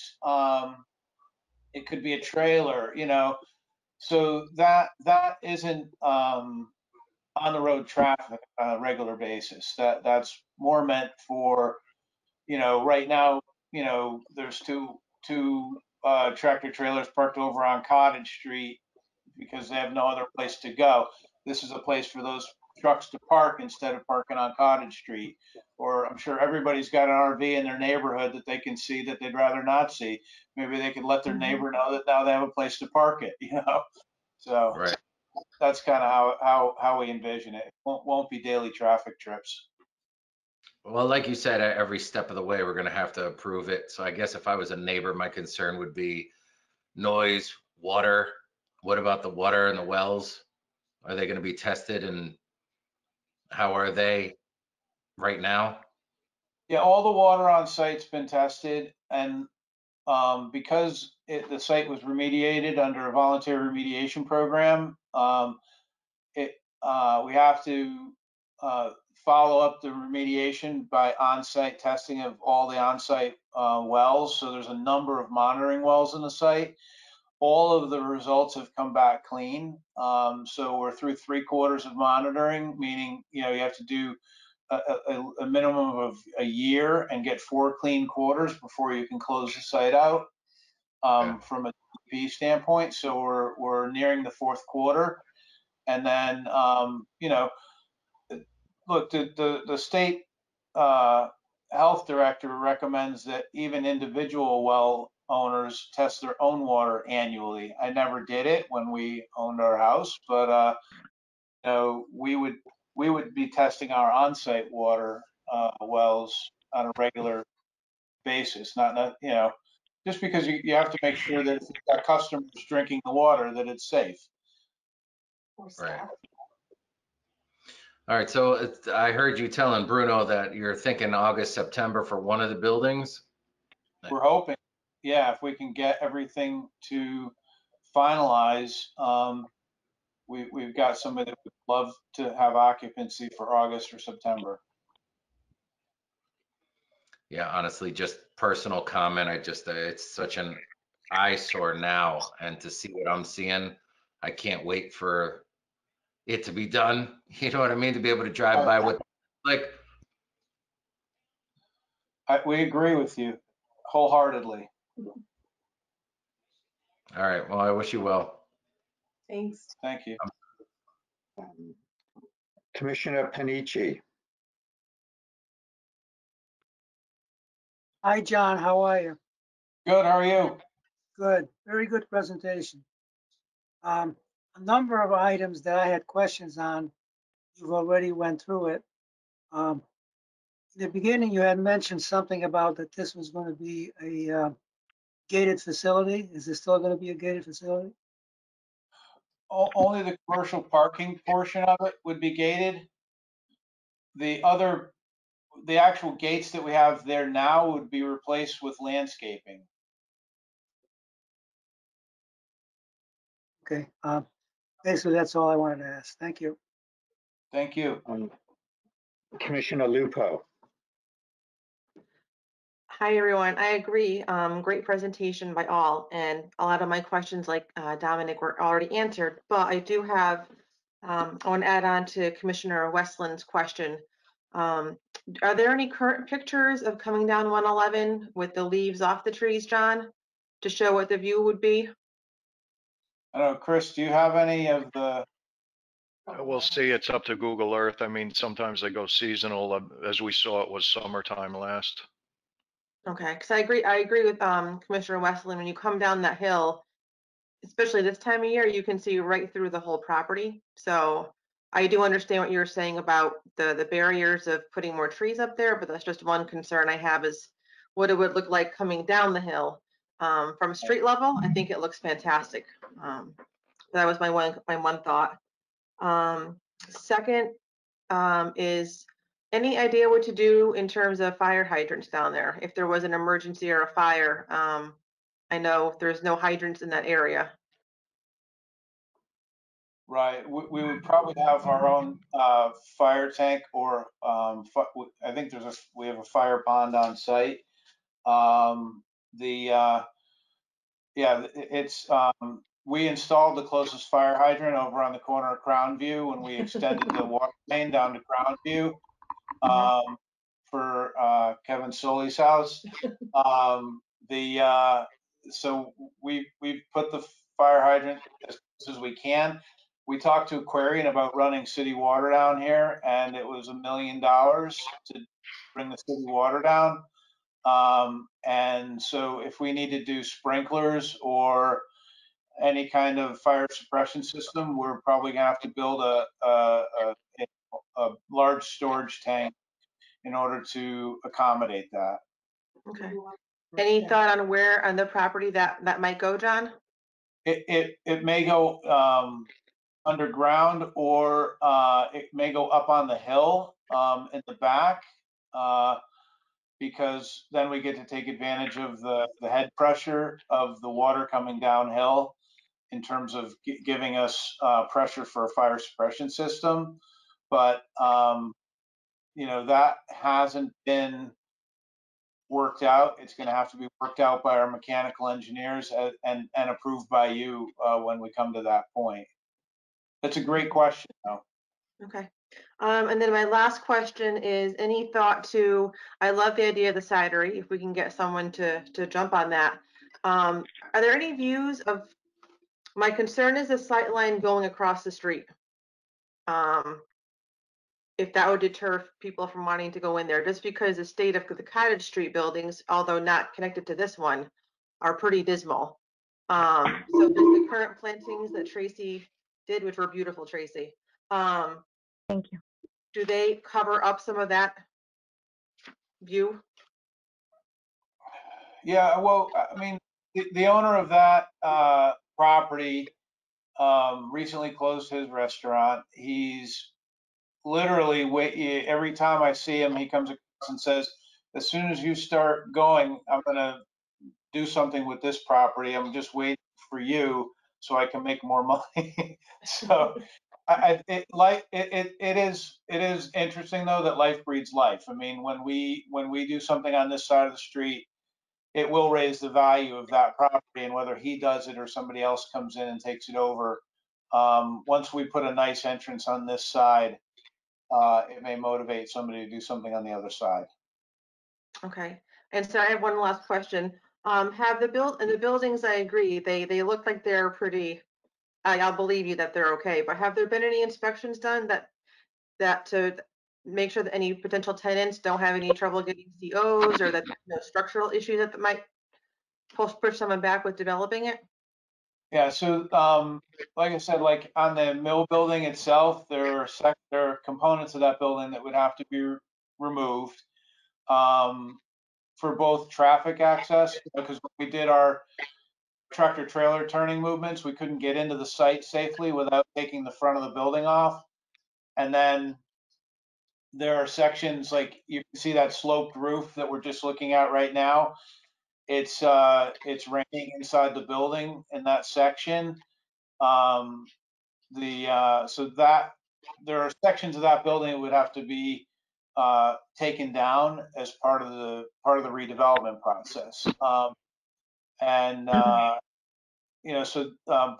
the rest of the buildings are structurally sound.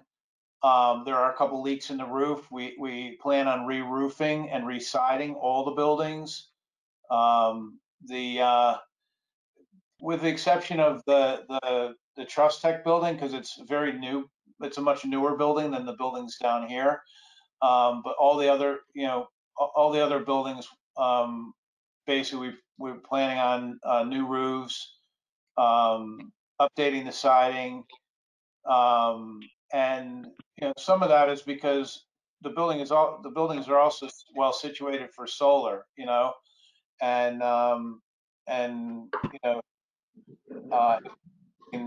we can put a new roof on, then we can capture the solar. Although, we are up, the solar is not a driver on this. It's just, it's a potential attribute that we can take advantage of. But yeah, Agreed. that building definitely needs a new roof. Okay, that was all my questions. Thank you so much. All right. Thank you. I'd like to go to the public at this point for questions. Are there any members of the public that would like to address the commission for questions? Hey, Mike, it's Commissioner Maini. You don't have any questions? I don't have any questions. Oh, Thank you. I feel bad for you, bud. That's all. You've done such a good job ahead of me. Any members of the public that have any questions for Mr. Kimball or any other of the presenters? If not, then this is Wade Alex. I live on Ridgeline Road in Easton, and I represent my father-in-law, John Mangieri.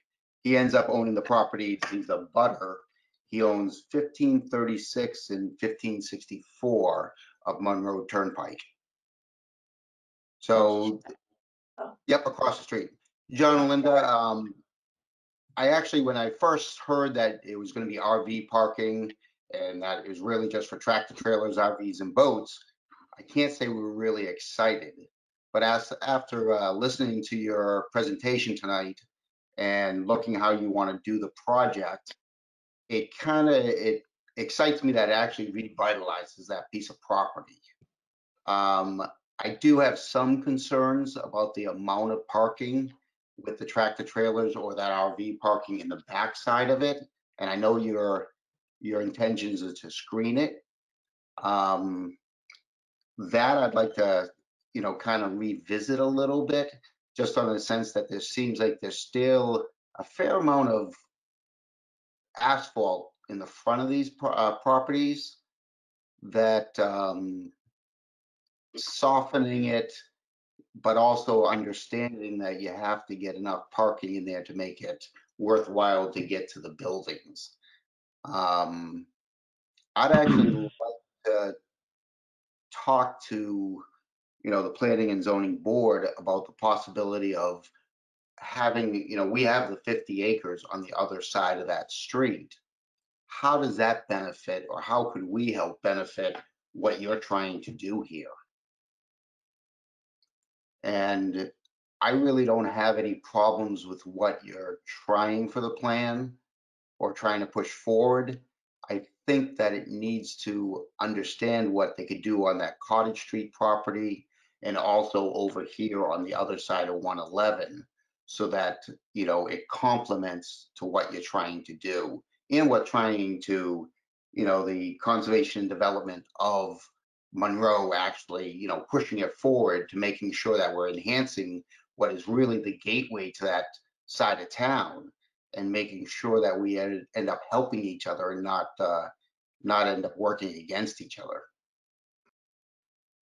So currently that property is in forestry, and that's really the plan for the future. But one of the things I'd like to see is, or understand, is kind of the framework of the master plan for the property, and kind of understand what, short term, I understand that you're trying to generate income for the property with the trailers and the rental of the spaces, but I'd love to have long term to be a little bit more than that. And that's really, I don't oppose it. I say what you're trying to do is fantastic. Well, thank you, Mr. Alex. Are there any other members of the public that would like to comment on the application? Yes, my name is William Wiley. Go ahead, Can you hear Mr. me? Wiley. Yes. Yes, one of the concerns everybody's talking about the screening that way off of Monroe Turnpike. What about additional screening along the side of the railroad tracks where it's level, where the parking lot is level with the railroad tracks behind the mill building there, running to where you're going to close off the driveway behind it that goes up to the upper level of Trust Tech? Could there be screening be put in there besides just a line, which is the pavement just ending at the property line? Yeah. Chairman, should I answer that question? You can if you would like to. Yep. So, Mr. Wiley, I appreciate your question. In working with staff and the regulation subcommittee, we set up a 75-foot buffer to residential properties, which would be that corner of the property that you're talking about. And in that buffer area, we would certainly incorporate buffer screening and plantings so that the northern boundary of that facility would be screened heading in the direction of your property. So the way I understand it, where right now the landscape plan for the overall landscape plan doesn't show any sort of a screening in there, it just shows bare pavement as opposed to the other areas where there's proposed landscaping. That's because the way the process works for how we've designed the zone was we get the kind of the master plan approved, and then we take each portion of the site in for a separate approval. So if we, as an example, want to do commercial parking, we then have to bring the commission a plan for the commercial parking area showing how the facility works, what the hours are, how it'll be fenced, how it'll be gated, how it'll be striped and, paved, lighted, screened. So the commission gets more than one, and the stormwater controls and utilities, stormwater controls. So the commission will get basically a second bite at the apple on every one of these ideas that we have, because they get to approve the master plan, which basically gets us to a point where we can spend money and put in landscaping and take out utility poles.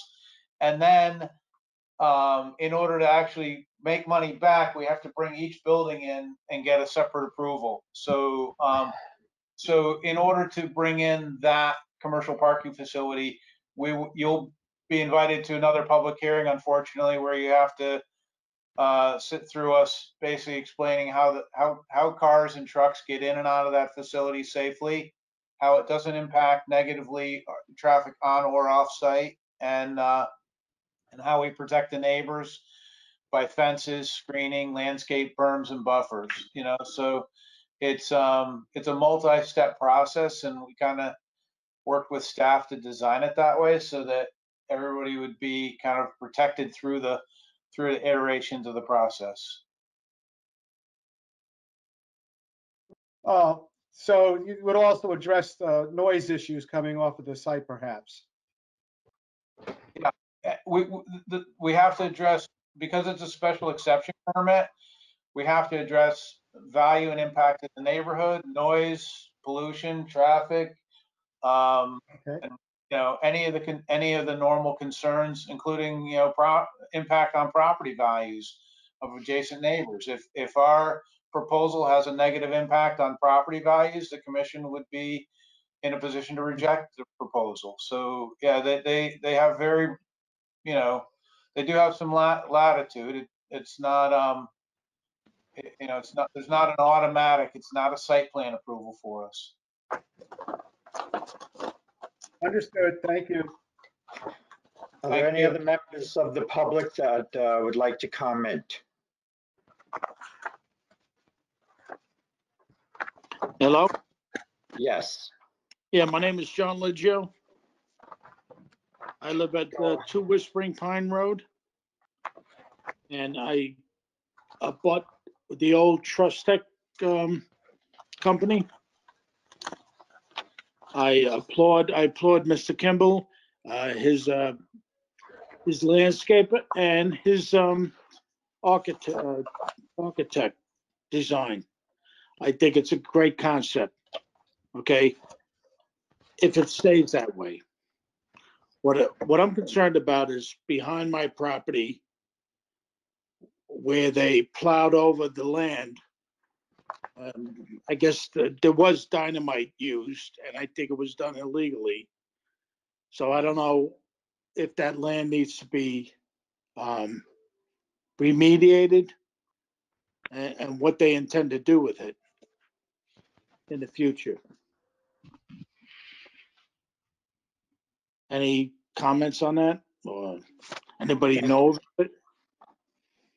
Chairman, would you like me to answer that? Yes, go ahead. So, yeah, so again, same kind of thing with Mr. Wiley. This site would be subject to a special exception permit where we would have to bring it in before the commission. Anything like your concerns about, dynamiting or, an unsafe condition would have to be addressed. So we'd probably reach out to you before we put the application together to make sure we understand what you're talking about. But that kind of thing would be looked at, and then the site would be brought in, an actual landscape lighting and use plan would be brought in for this specific property, the Trust Tech property, individually, and you'd be able to see in a public hearing the same kind of presentation we just did. We would do a specific landscape plan for this property alone. And in addition to the entrance features that we've put in as part of the master plan, this would get, its own landscape treatment, including buffer plantings between the existing building and the neighbors, because the buffer trees that were planted were white pines planted in the 80s, and they're 80 feet tall and have no understory branches. So we would need some more evergreen to adequately create a buffer. But you will have another opportunity to and the commission will have an opportunity to take a look at the use of that site. Mr. Chairman, this is Will Agresta. I just want to interject something here that really is more probably a comment for the sister application of the text amendment.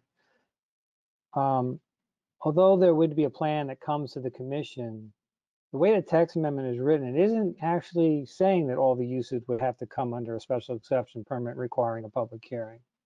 Some of the uses require only a site plan. So that's something that you might want to revisit when you go back into the text amendment phase of it.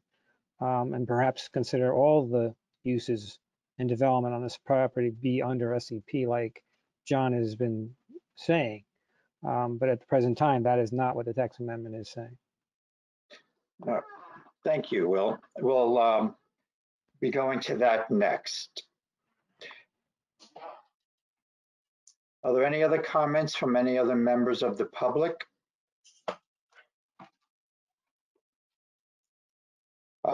Hearing none, then Mr. Kimball, do you want to wrap it up before we move to your text amendment?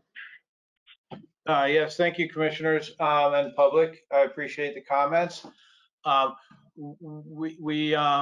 We still have staff comments to address, and some comments from people who mailed in comments and were not able to be at the meeting. So we'd like the commission to leave the hearing open for us to have the ability to address the staff comments and get those in a timely fashion so that you can review the answers prior to your next meeting. Thank you, So- Mr. Kimball. We will So leave again- the hearing open. Mike, Yes. so John, that's to be on the next meeting, the commitment would be the end of business Tuesday, the 8th. If you don't make that, it would go into the following meeting in January, right? Yes, sir. We're aware. Okay. And I got a question to ask you. These plans aren't, the plans you gave us aren't stamped? That may have something just to do with COVID-related issues. Commissioner, we will get stamped certified plan copies. That was one of Will's comments. Okay. All right, thank you all. Then we're going to backtrack into public hearing for RAA 2020-04, file number 1011E. This is the proposed Stevenson Lumber SB2 district. This is the text amendment.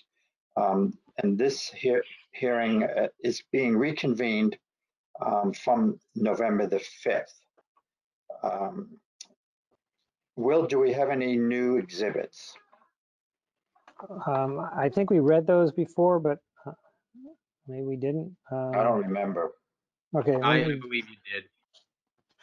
You did? All right. I think so. And then we decided to, because we started it and then we decided to adjourn it. Yeah, I think I already did. All right, then let's go back to Mr. Kimball.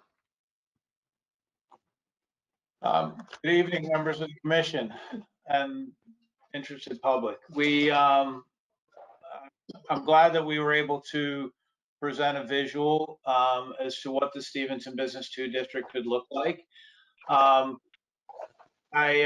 did represent that the uses would require a special exception permit, and the uses that I was talking about would be the uses that we were adding to the regulations, because some of the uses that are already there in the existing business 2 zone only need a site plan approval, but those uses are already allowed uses in the zone. So I didn't mean to misinterpret the applicability of the different uses. So I don't think that we need to make the B2 uses more stringent by changing them from site plan to special exception permit.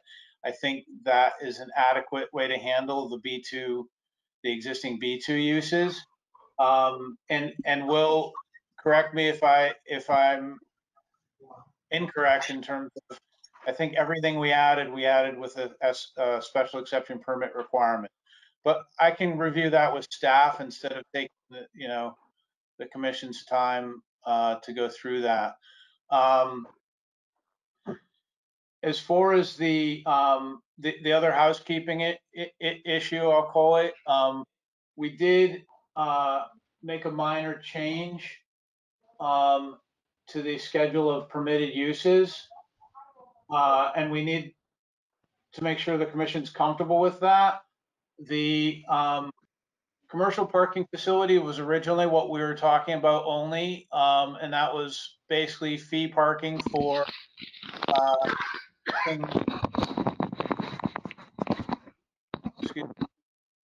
that was a fee parking arrangement for leasing out parking spaces. We realized in talking with some of the other companies, such as Moving and Storage, that they need the ability to park their vehicles on the site, and they're considered fleet vehicles. And so while the storage component we sought approval for was already included in the text amendment, the commercial vehicle facility would be needed in order for the companies to park their fleet vehicles on the site.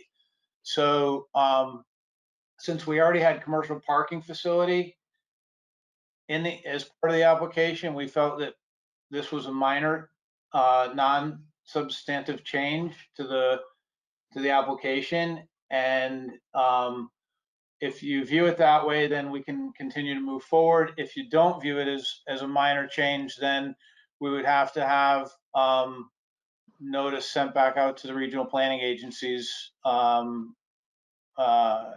that's the first thing I think that we need to make sure that you're comfortable with us checking the box for commercial vehicle facility. Before they opine on that, John, can you explain the use that you had in mind that you think you need the vehicle fleet as opposed to a warehouse use that has trucks? So the warehouse use doesn't incorporate, the warehouse use as the regulations are written doesn't incorporate the trucks. It incorporates the use of the building as warehouse. So in talking with the moving and storage company, they felt that the regulations as written are not adequate to encompass their entirety of their use. So they would be allowed to use the warehouse for warehousing, but they wouldn't be allowed to park their trucks or their fleet of moving vans as fleet vehicles on the site the way the regulations are written. And it also I'm not sure I would agree with that. Yeah, look, people take a very conservative approach at their read on the regulations when they're trying to make a multi-million-dollar decision as to whether to move a company. So if they're thinking that they'd rather be covered than not covered is basically what We've they're saying. already approved a use exactly like what you're saying for the most part on Pepper Street in a very large facility. Yeah, no, and in which facility is that? Where the old children, I forget the children's, it was a children's educational stuff before. Oh, really good stuff. Yeah, really good stuff. It's in that facility. Yep. See the trucks go. Yeah, they're That's directly. what they are. They're a middleman transporter, and they use that warehouse to warehouse the goods, and that they have the fleet vehicles which are leased come and go. Yeah, but that's the thing. The fleet vehicles come and go. They're not parking their fleet there. No, they do park them.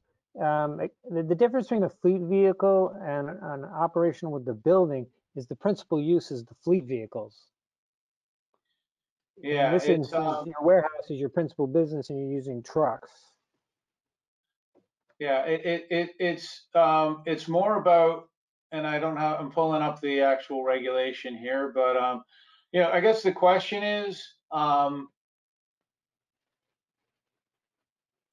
whether we consider it a use that's incompatible with the site and or a major departure, because I don't view it as a major departure, and I also don't consider it incompatible with the site. But I think the way that we and our others are viewing the way the regulations are written, and I'm just trying to pull up the definition of commercial. Give me 1 second here, because. And another example is Sippin Energy, which has been in town forever. They've been in town forever, and look, Stevenson Lumber was in town forever. There was a manufacturing facility. It's not zoned for manufacturing. Just because something has an approval or had an approval in the past doesn't mean it got a legal approval and or was legally approved. So we're trying not to have gray areas and be as clear as we can and open in what we want on the property and or how we're going to use the property and how our potential tenants are going to use it. So that's kind of the driver for that. I'm just pulling up the definition because I think the definition,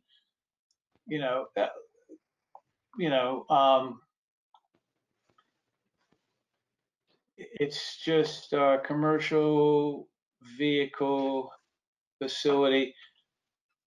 An establishment where commercial licensed vehicles, typically consisting of fleet vehicles designed to carry freight, passengers for a fee, or merchandise, or which are incidental to a tradesman business, are collectively housed and stored inside or outside. So, as an example, your whatever it is, commercial tradesman use that's allowed with certain size vehicles, theoretically would also need a commercial vehicle facility permit if you're checking all the boxes. Yeah, you're So, misreading that definition, John. The incidental that they're talking about is to describe the type of vehicle. It's not incidental to a business trades business on site. It's incidental to, that's the kind of trucks that they use. So if a plumber had a massive fleet and he didn't have a site to park them, he could get a principal use to park them on a specific site. or which are incidental to a trade's business.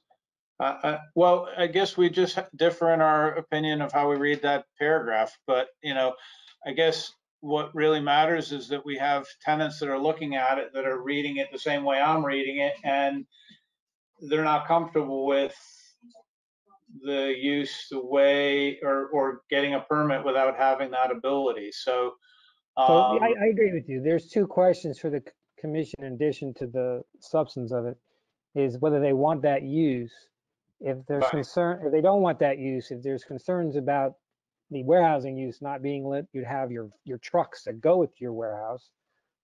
We could tweak the definition for warehouse to make that more comfortable. right, right. There's a couple ways around it. I just don't want to get caught in a catch-22 where we have something and then it slips through our fingers and then we don't have it. So, I think for tonight, and the simplest path is whether Mr. Chairman, whether you feel this is a substantial enough departure from what we started with to renotice it. Because if we need to renotice it, then we need to wait and not move forward tonight.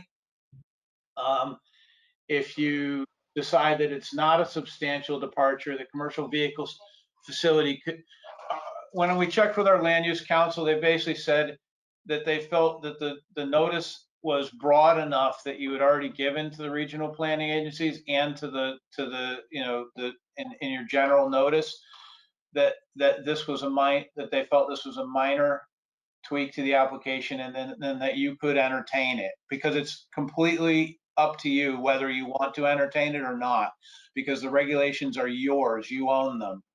We're proposing it, but they're yours.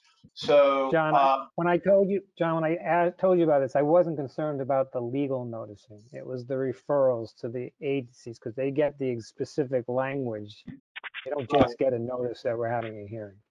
And so they make determinations that there's no impact or potential impact about the specific. Right.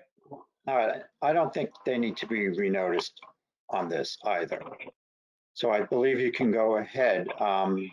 We can go ahead tonight. Okay. Were there any other staff comments on this text amendment that we need to address? Think staff? Staff. Okay. We have not made formal comments. As I said last time, we wanted to hear from the commission and the public as to the direction you were going with this. In light of that, though, there are some comments that I would raise verbally, and I can put them in, distill them down into writing afterwards. One of them was what I said earlier. I don't necessarily think that we need to burden the existing B2 type uses with an SDP, but the underlying problem with all that is with the master plan is that, as my master plan comment said in the other one, is there should be more components built into the master plan so that we aren't revisiting everything from each individual thing. Connectivity through sidewalks, lighting plan. It doesn't mean you have to have the exact lighting plan or the exact light, but there should be some level of understanding of what that entails, of what that parameters are going to fall in. So, or if there's a palette or some other kind of way of dealing with it. Same thing with the building architecture. These images are beautiful, but there's nothing in anything that's going to tie us to these things. And I'm not sure how to do that. And I know that that's difficult because you need a user and you need a commitment of finance.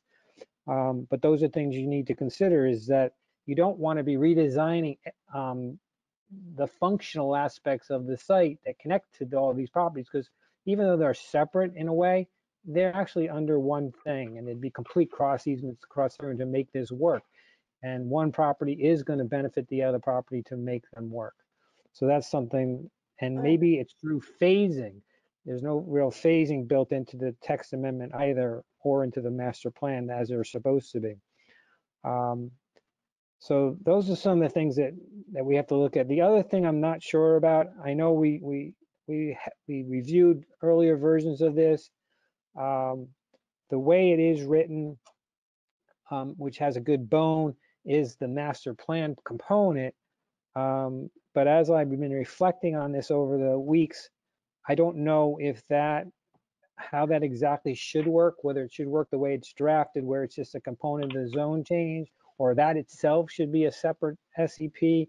This is something I would suggest that the commission reach out to its attorney for some guidance on that. That's a little bit above where I can give you advice. To see how you implement those paces. And so that's what I generally have for verbal comments. Well, thank you, Will. I'm going to poll the commissioners for any comments on the text amendment. Commissioner Maini? I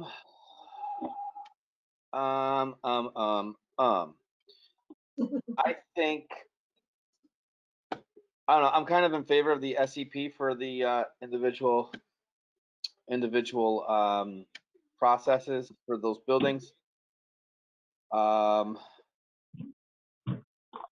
That's really about it for now. Thank you. Well, some of the uses are already allowed in the B2 district and don't require an SEP. They just require a site plan. That was the issue that we spoke about earlier. I understand.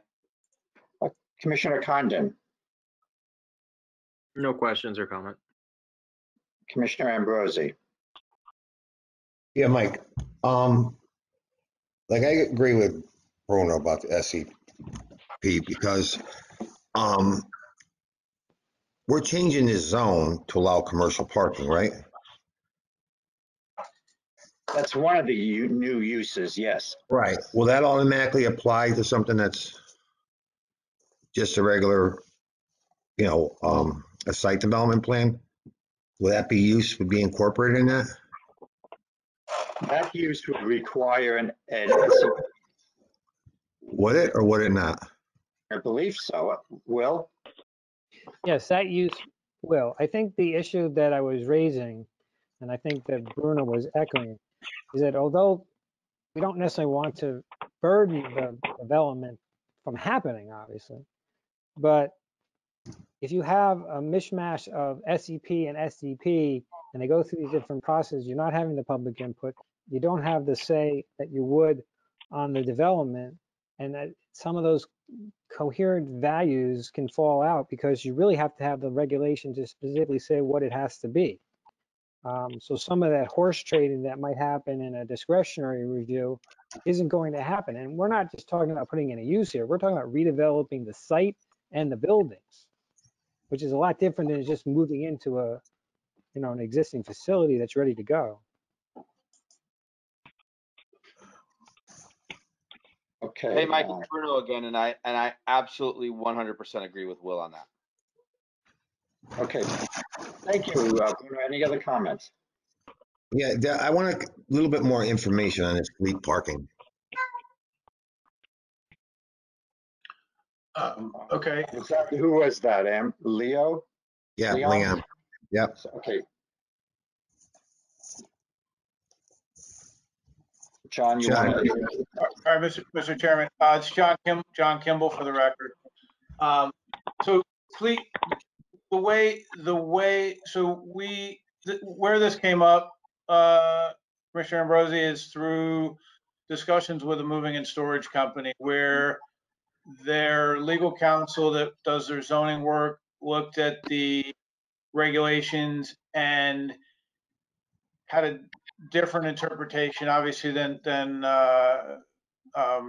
Agresta, in terms of they felt that in addition to needing the warehousing use, they needed a fleet vehicle parking permit in order to park their moving vans on the site, because they're not commercial parking, or they're not falling under our use where they're leasing individual parking spaces, they're going to use a section of the parking area for parking. So, you know, while How Will many? and I don't know, it depends on the size of the, you know, the company, but it could be, you know, 10 moving vans on site, you know. But that's, you know, it basically, I think what we're looking at is we've gotten so specific on some of our call outs and the regulations that people are nervous because of the specificity of certain things that they need more than one permit or more than one use in order to make sure that their entirety of their use complies. So that's the. So do you have a do you have a cap that you want to put on this? No, we just basically want to use the same regular, you know, the same component that that's in the in the existing regulations. We didn't propose a change to that language.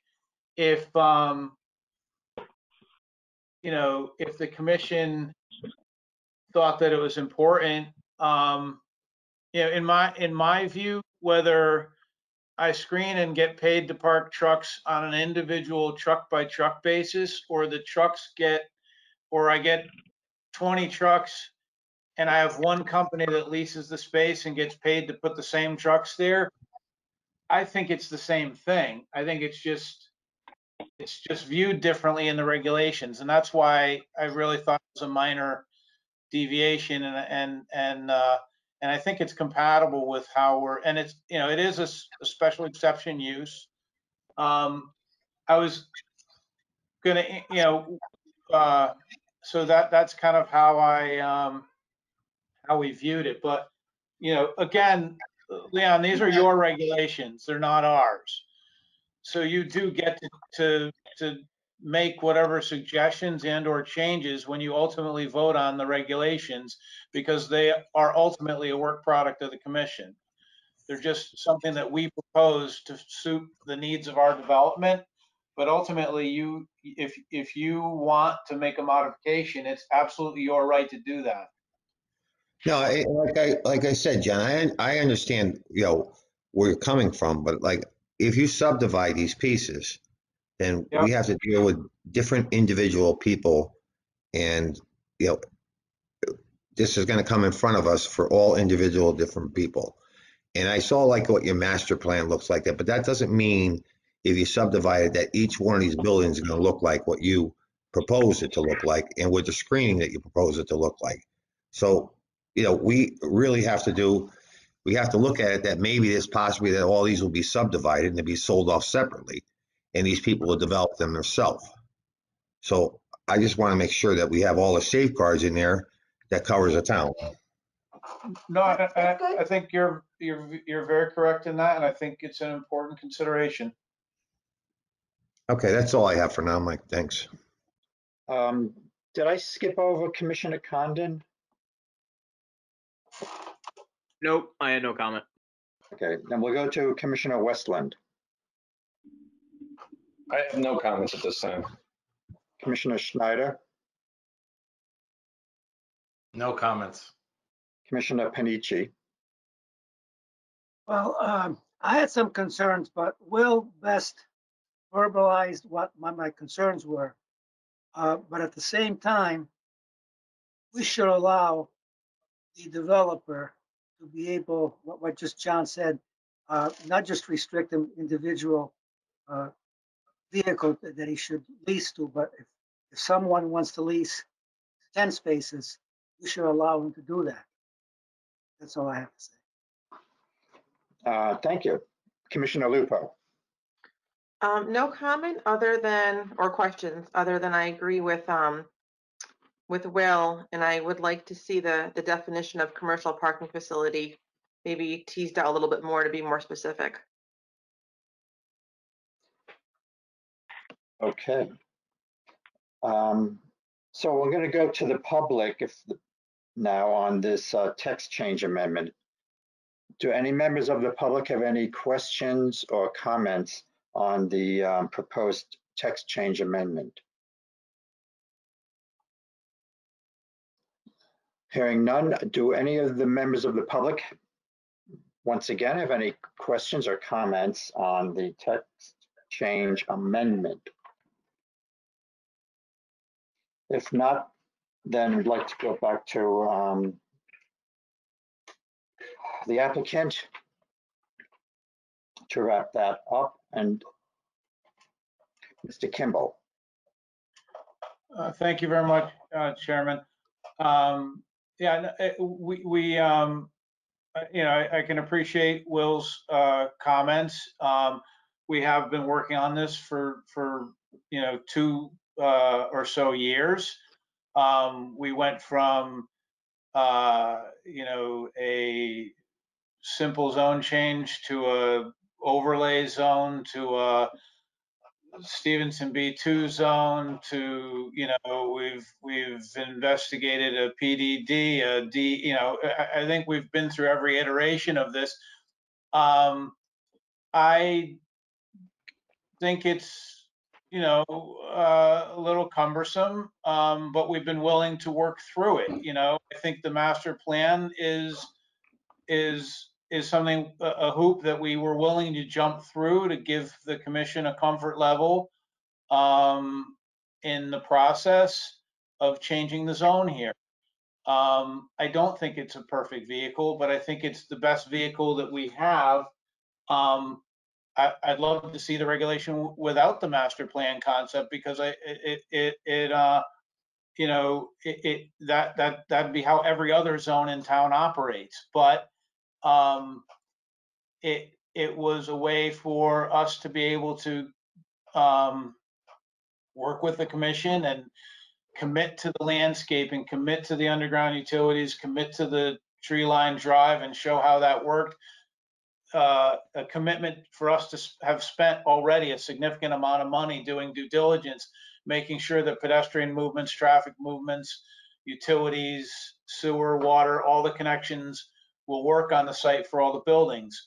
So as far as the SEP uses, expanding the SEP uses to other uses that are not currently SEP, I think the commission has every right to do that, and that you should potentially look at each use on a use-by-use basis and see whether it's important for you to do that. I don't feel that it is, but it's ultimately going to be up to the commission. And if Will believes that the land use attorney for the town should review this on behalf of the commission, we fully support that. We don't want the commission to make an uninformed decision. So if you want to leave the hearing open for that purpose, we're certainly willing to work with you in that respect. We just ask that we try and all have a little bit of a sense of urgency to get, we haven't gotten written comments from staff yet on this. We submitted in September. We would like to, start putting tenants in this property that's been languishing for 2 years while we've been involved in the land use process. So it's in the beginning, it was our fault. We rushed too fast to try and get something that was imperfect. I think we've worked very hard with the commission to make the best regulation that we can. And now I think we have to massage it a little bit to bring it over the finish line. And I'm willing to work with, take whatever comments staff or the town attorney has in order to make it work. So I appreciate your giving us the ability to present tonight. Thank you. Thank you, Mr. Kimball. Thank you, Mr. Kimball. We'll get the staff comments to you, and we will leave this hearing open. Thank you. Thank you. You're welcome. We still have 2 more public hearings, so we're going to move on. Number 8 on the agenda is a text amendment 2020-06, file number 3E, outdoor display. You want to, Ryan, read the notice? Planning and Zoning Commission, Monroe, Connecticut, notice of public hearing to be held December 3rd, 2020, in accordance with CGS 8-7DA. Public hearing will be held on Thursday, December 3rd, 2020 at 7 p.m. or soon thereafter via GoToMeeting at https://global.gotomeeting.com/join/5833888789 with additional access by phone at 312-757-3121. Access code 583-388-789 concerning the following. RAA 2020-06, file number 1013E, outdoor display, petition by Eastern Jungle Gym, Inc., by Scott Quingsberg, proposing zoning text amendments to existing 2.2.1 and 10.1 and 10.2 to expand the definition and use of outdoor sales of accessory play equipment and sheds as allowed in Business District 1, Business District 2, and Limited Office District. Please check the Town of Monroe website for announcements of meeting cancellations, rescheduling, and for instructions for attending and or participating remotely and electronically. Complete details and copies of all related materials associated with the above matters are on file and available for viewing in the Monroe Planning and Zoning Department offices by appointment and on the town's website at http://www.monroect.org/content/343/351/373/1021.aspx.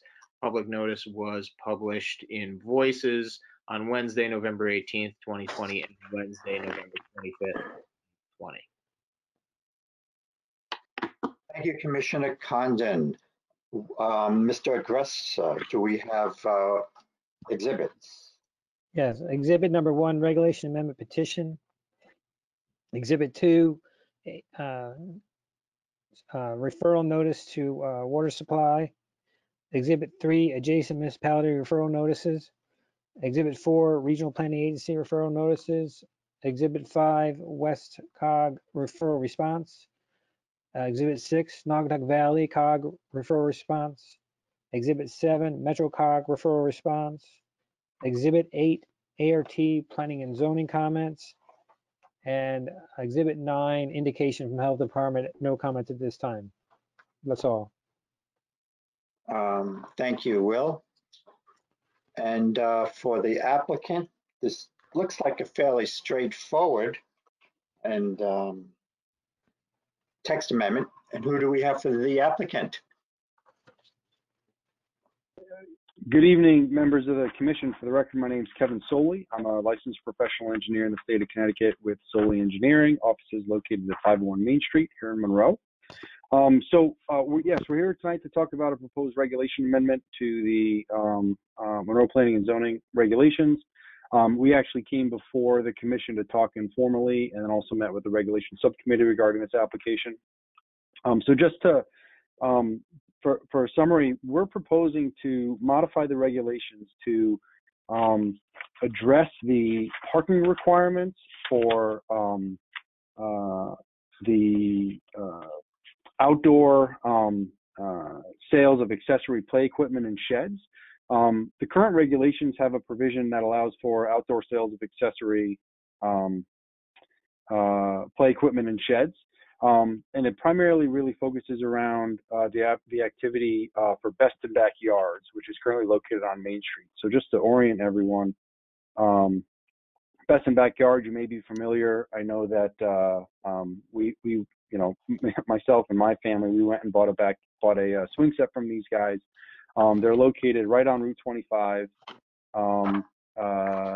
just south of Pepper Street, where Pepper Street the southern end of Pepper Street hits Route 25, and it basically has outdoor play equipment, playgrounds, sheds, trampolines, things like that. So this is a permitted use in the business districts and the LOR districts. and they're looking to relocate from their existing facility, buy a new property in town, redevelop it, and expand their display opportunities both inside and outside. So as we started to evaluate this proposed opportunity for the user, we looked at the definition of outdoor sales of accessory play equipment and sheds. We looked at the parking requirements associated with that, and essentially we're proposing to modify the regulations to kind of expand the definition of what the use is, and also to modify the parking requirements associated with that to not only establish basically to extend the parking requirements for the outdoor space to also include the indoor space, because from an operation standpoint, essentially this business is all display. There really isn't a point of retail sale. You can't go in and buy a swing or anything like that. It's all where you go in, you view the material that's there, that's on display, that they sell, and then there's a transaction, but then that stuff gets delivered to your home and constructed separately. So what we've proposed from a regulation amendment standpoint is to modify the definition of the use and to expand upon it. So currently it reads, so we're expanding it to say outdoor and indoor sales of accessory outdoor amenities. And then we're adding some additional language in here: a business establishment providing for the outdoor and indoor display of and retail sale of accessory outdoor amenities such as playground equipment, sheds, pavilions, pergolas, awnings, chicken coops, deck materials, outdoor hardscaping, hot tubs, fiberglass, in-ground pools, outdoor kitchen components, trampolines, basketball hoops, and outdoor fire features, including the offering of incidental off-premises installation services.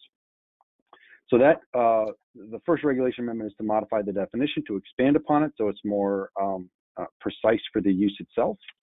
And then within this Schedule 10 of the regulations, we're proposing to modify, again, just the definition of the use to include the indoor sales and accessory outdoor amenities to be consistent with the definition. It stays within the same permitted zones, the B1, B2, and the LOR. We aren't modifying that in any way. And then we're proposing to modify the parking requirements in Section 10.2 of the regs to simply expand so that the overall area is the parking requirement is 1 space per 1,000 square feet for outdoor and indoor display areas. Again, from an operations standpoint, these facilities don't really have any retail components inside the building. It's pretty much all displays. So we wanted to kind of modify the regs to support that use and create a parking requirement that's more consistent and appropriate for the activity.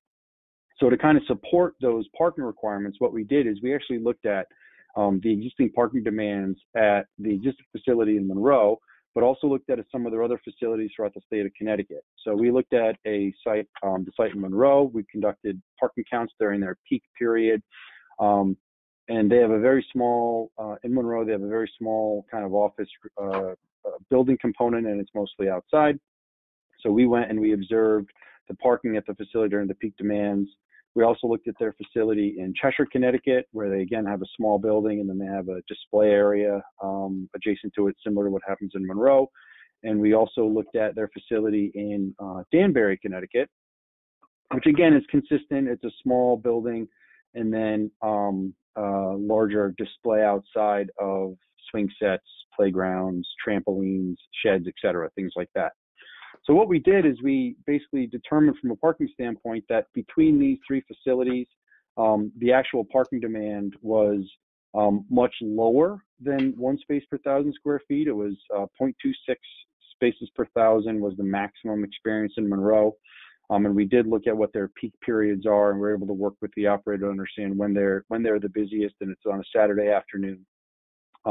So what we did is that we wanted to provide this parking assessment just to kind of reinforce that the 1 per 1,000 is appropriate to apply not only to the outdoor, but also the indoor component. And then if the commission views this application favorably, we'll be coming in with an application. Actually, we're submitting an application for this use to be incorporated at 615 Main Street in Monroe. This is the former Wood Market facility on Route 25. So Honey Spot Pizza is just to the south of this. The Carpenters Union building is kind of right across the street. And then if you go up a little bit further, obviously we have the center here with Subway right there, Sal's Pizza, just to orient everyone. And then from a plan standpoint, this would allow for a pretty considerable outdoor display area, which would be a much better improvement, I think, to the site. And also kind of create a showcase for them to put all their additional outdoor spaces, a number of different, patio pavers, things like that, some decking materials, things like that, that would be incorporated into the new facility.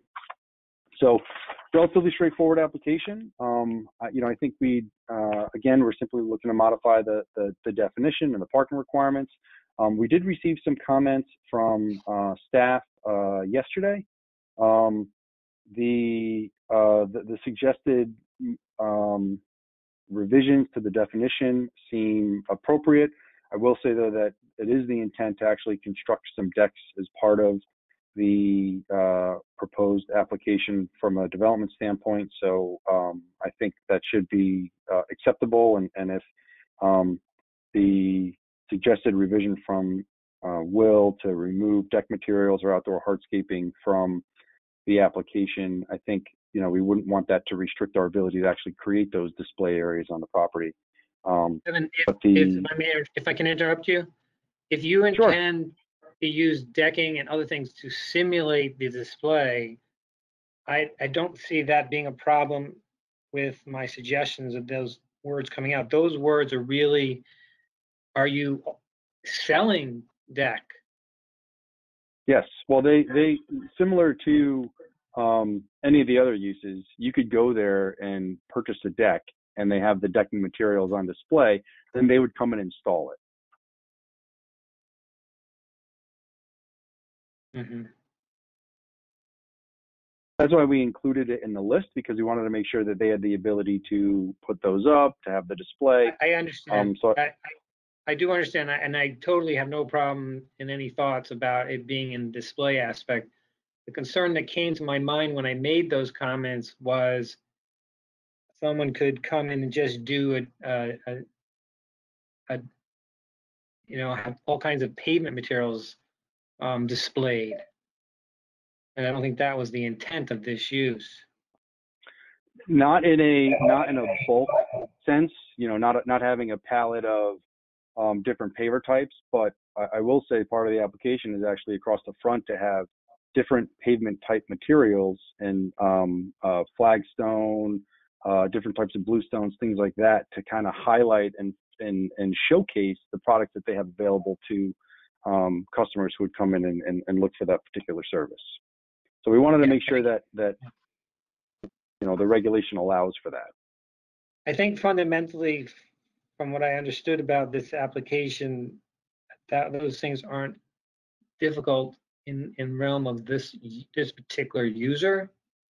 But this code, as I wanted to remind the commission, you're looking at a site plan right now. That's not really what this is about, because this is not just for this petitioner.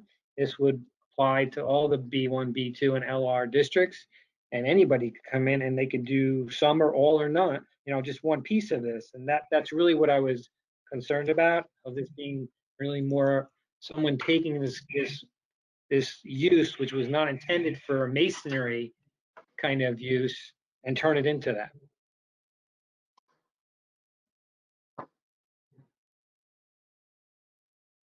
To that, I think I would just add that I think the commission has the ability to kind of gauge applications as they come before them. And I think if someone was trying to apply under this use to simply create like a yard for some of these materials, I think you'd have the ability to kind of to exert some of your discretion and say that doesn't really fly.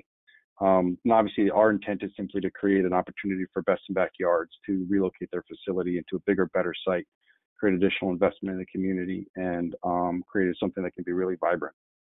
Of course, and I full-heartedly support that. And perhaps another way to get at this is to refine the definition to exclude certain things that make it so the commission doesn't have to interpret and wrangle with somebody who has a very expensive lawyer. What would you want to exclude, Will? Well, again, you may not agree with me, but what I was trying to say is that I understood this use and this and this where it came from existing. This use was for play equipment and sheds and things like that. And I understand there's a lot more to the outdoor backyard that we can all enjoy, and there's a lot of pieces to that. And I think this is really a great use and expansion of the definition. But you know, when I write things and I look at things from a legal perspective of zoning, you got to wonder what the what ifs and what can someone do with this that wasn't intended. And the commission doesn't always have the ability to discretionally say no to somebody if its wording doesn't give it the authority to do that. And what I was concerned when I read deck materials and outdoor hardscaping, you know, I was envisioning it as part of the display, which I have no problem with and think would fit in no problem. It's someone using that to create a use that was not the play equipment primarily kind of use that this was. And it create a whole separate use of just having outdoor hardscaping materials and you know, turning it more into a, you know, a contractor's place rather than a retail place. Hey, Kevin, Will, it's Bruno. Is there a way we can, because I understand where Will's coming from, but I also understand where your client's coming from, Kev. Is there a way that we can write it so that they can include that stuff, but not, you know, I don't know if. Well, I think what I would suggest is, sorry, go ahead, Bruno. I love Zoom meetings. Yeah. Is there a way of like maybe they can build these as part of their display and maybe say, yeah, we offer this as well, like instead of like having like building, like you know what I'm trying to say, like if they can incorporate it to their scapes instead of just an out in the open patio or deck or whatever.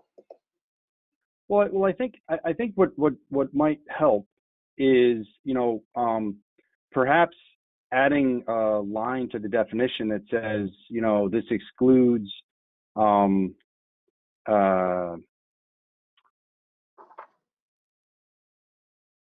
this excludes you know, just a wholesale display of building materials, right? Because we aren't proposing to you know, we're not proposing to have, like I said, a bin of flagstone and a bin of brick and a bin of, you know, Trex decking material. This is something that we propose to where we actually build and install that to kind of have it as more of a display piece versus you know, just a building materials store. And I think that's also a subtle difference too, because this wouldn't apply if there's a contractor who's trying to do a contractor's yard and have this material there and stored so you can just do building materials. I think that would also be a little bit of a different, likely a different operation, because it wouldn't be something it might be something where you're actually going to try to buy the material and then leave with it. That's not what this is, and that wouldn't fit under this definition because it's really more of the display component that we're looking to capture in this definition. I understand where you're coming from, but we also have to, and it may work for your property for this client, right? You guys may have one vision for it, but unfortunately, as a committee, we have to look at every zone that you may touch to accommodate them as well. So that's the point where I'm coming across, is where I totally understand that your people want to do one thing one way and sounds beautiful and it's a great product and the whole nine. But unfortunately for us, I understand Will's point of view as well, you know, where it's going to go across the board, across the town, and we have to be cognizant of that stuff. That's just the only thing I'm saying. I have no issue with what you're bringing forward. I just want to do it in a way that we can we can get it to maybe so it's a little bit more uniform across town is kind of what I'm. Well, I actually think Will's comments, he kind of listed, you know, for the amended definition, he listed A, B, and C. I'd prefer to maybe not incorporate his comments for A, B, and C, but I think his comment D would in fact address his concerns and the commission's concerns, because what his proposed comment was basically amend the definition to expand it to include the following definition for display. For purposes of this definition, display shall mean the exhibiting, arrangement, and showing of an amenity to simulate its appearance as if installed and operational, as opposed to merely placed, put down, or stored. I think that really captures and best addresses Will's comment. And I think it would protect the commission rather than incorporating his suggested revisions regarding deck materials or hardscaping or outdoor kitchen appliances or fireplaces. I like that with the actual display and not, yes, that's. Well, I don't yes. concur about B and C, because components and features are explicitly wide open. Do you have are there any, well, what's, I guess I'm not sure what your concerns are with outdoor fire features. What part of an outdoor fire feature would you be concerned could be misconstrued or? What is an outdoor fire feature? It could be a fire pit, you know, something with blocks, you know, blocks around it to build a fire within it. It could be a pizza oven. It could be a number of things. Okay, a pizza oven would be an outdoor kitchen appliance. A fire pit is an outdoor fireplace.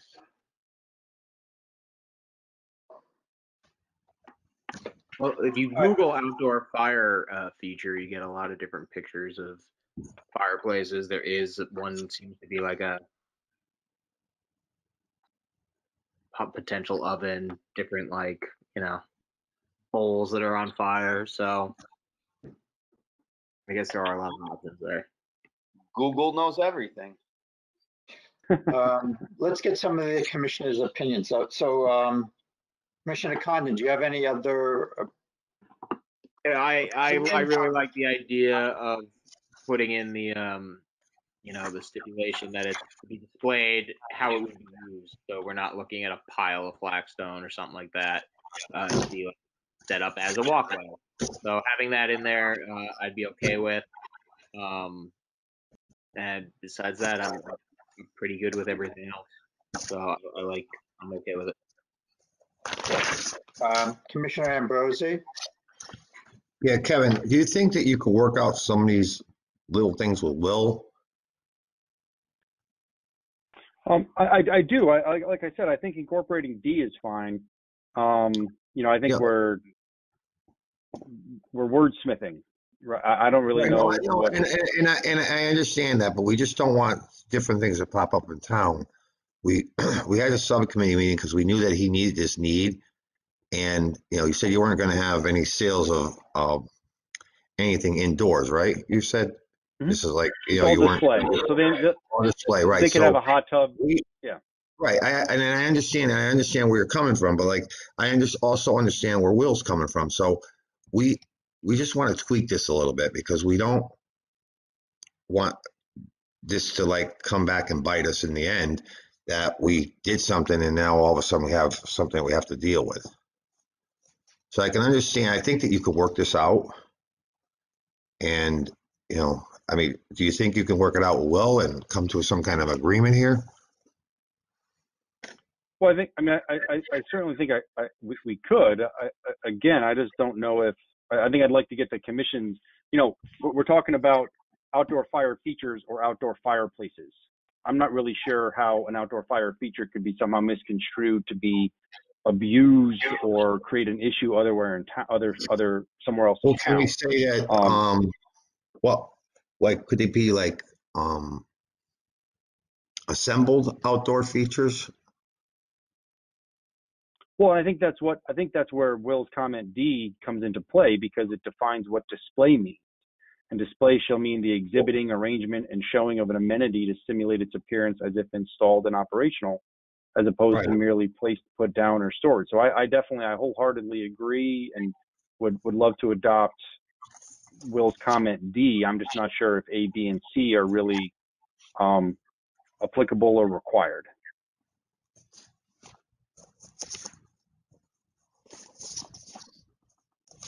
But that's just my interpretation, and I'd be curious to hear what the commission's comments or concerns are regarding some of the specific wordsmithing.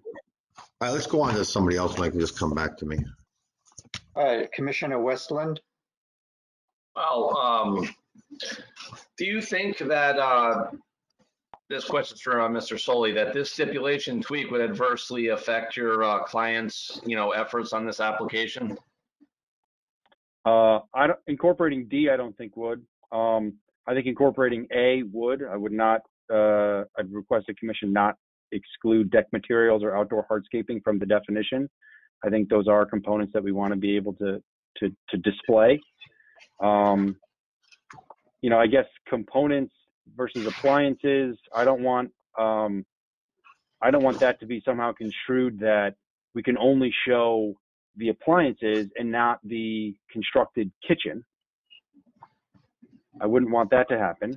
And for fire features or fireplaces, I guess I'm indifferent on C, but I would have concerns with A and B, incorporating Will's comments for A and B. Yeah, if I can try it, B and C, I'm feeling a little better about, and I'm going to have to unfortunately add Google to my searching of writing zoning regulations.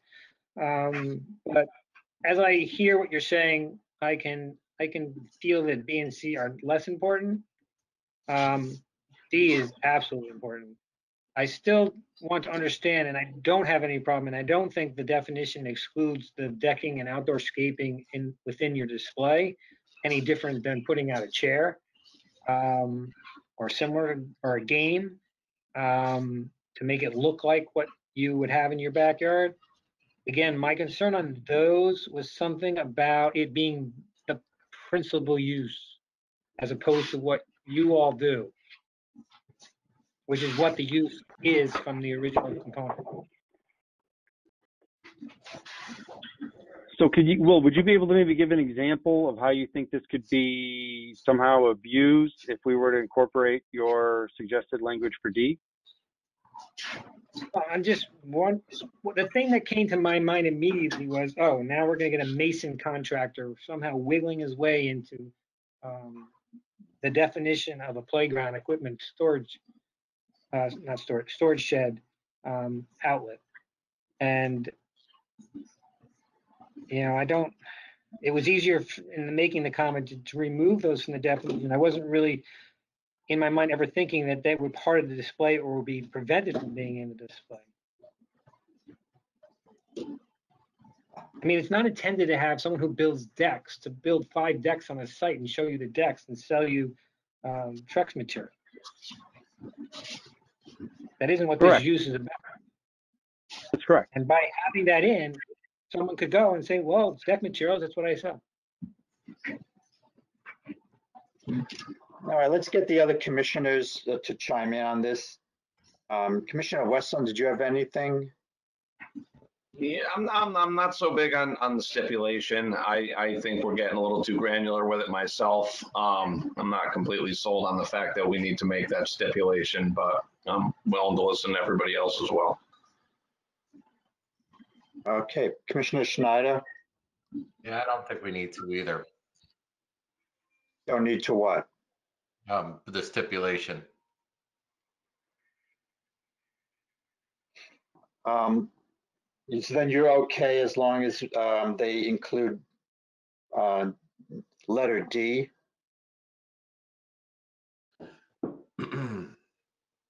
Sure. Okay. Commissioner Panici? Yeah, my question is to Will. I'm not in favor of restricting anybody to sell anything within the premises that they are allowed to sell. So what's wrong with selling an already pre-assembled exterior fireplace? Absolutely nothing. We're not talking about not allowing that. So I'm confused. So why can't they sell, if they're gonna install, I purchased a couple items for my grandkids there, and sometimes I told them come and assemble it. So if I wanted to add another feature to it, if they're either a deck or something, why can I do that? Well, again, I don't believe they're in the business of building decks. They might build it ancillary to installing a pool. Well, if they're installing a pool and I want a pool to be on top of a deck, I'm confused. Why can he do that? Again, we're not prohibiting that. The concern is that this use that's allowed in the code is for outdoor play equipment sales and the ancillary, obviously, installation services that go with those things. It isn't for someone who builds decks and that's all they do, and they're going to put up a few little fake decks on the ground and sell their deck services. That's not a. But as long as it's incidental to what they're selling, if it's incidental. That's a contractor. That's not a retailer. They're selling you. They're selling you their construction services, not selling you really the deck. This place is selling the playground equipment, and they're going to service you and put it in for you if you want. There's a big difference.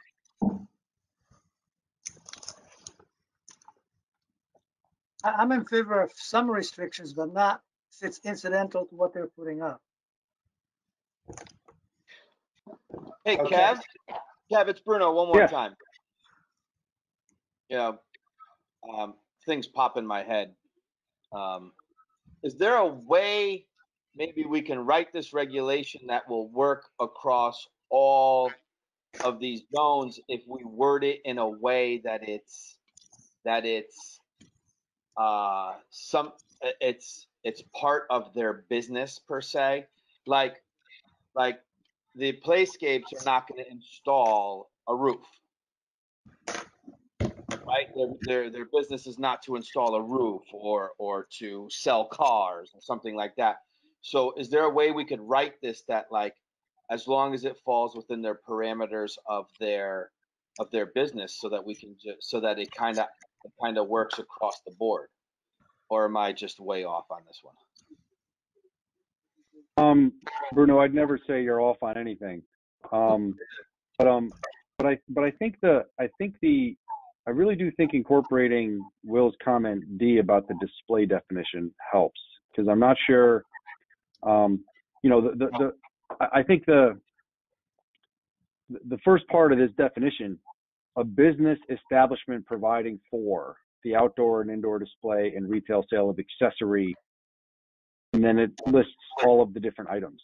I don't think that a contractor, if a contractor's primary business is being a contractor, I'm not sure that would really fit into this definition of a business establishment providing for all of these other amenities. I think the definition itself works once we add that display provision that Will suggested in his comments 1D. Okay. I was just throwing it out there. Kevin, when you get into deck material, that could be anything, right? I mean, I think a deck is wood or pack or stone. Right. Yeah. But I'm saying that could pop up all over the town.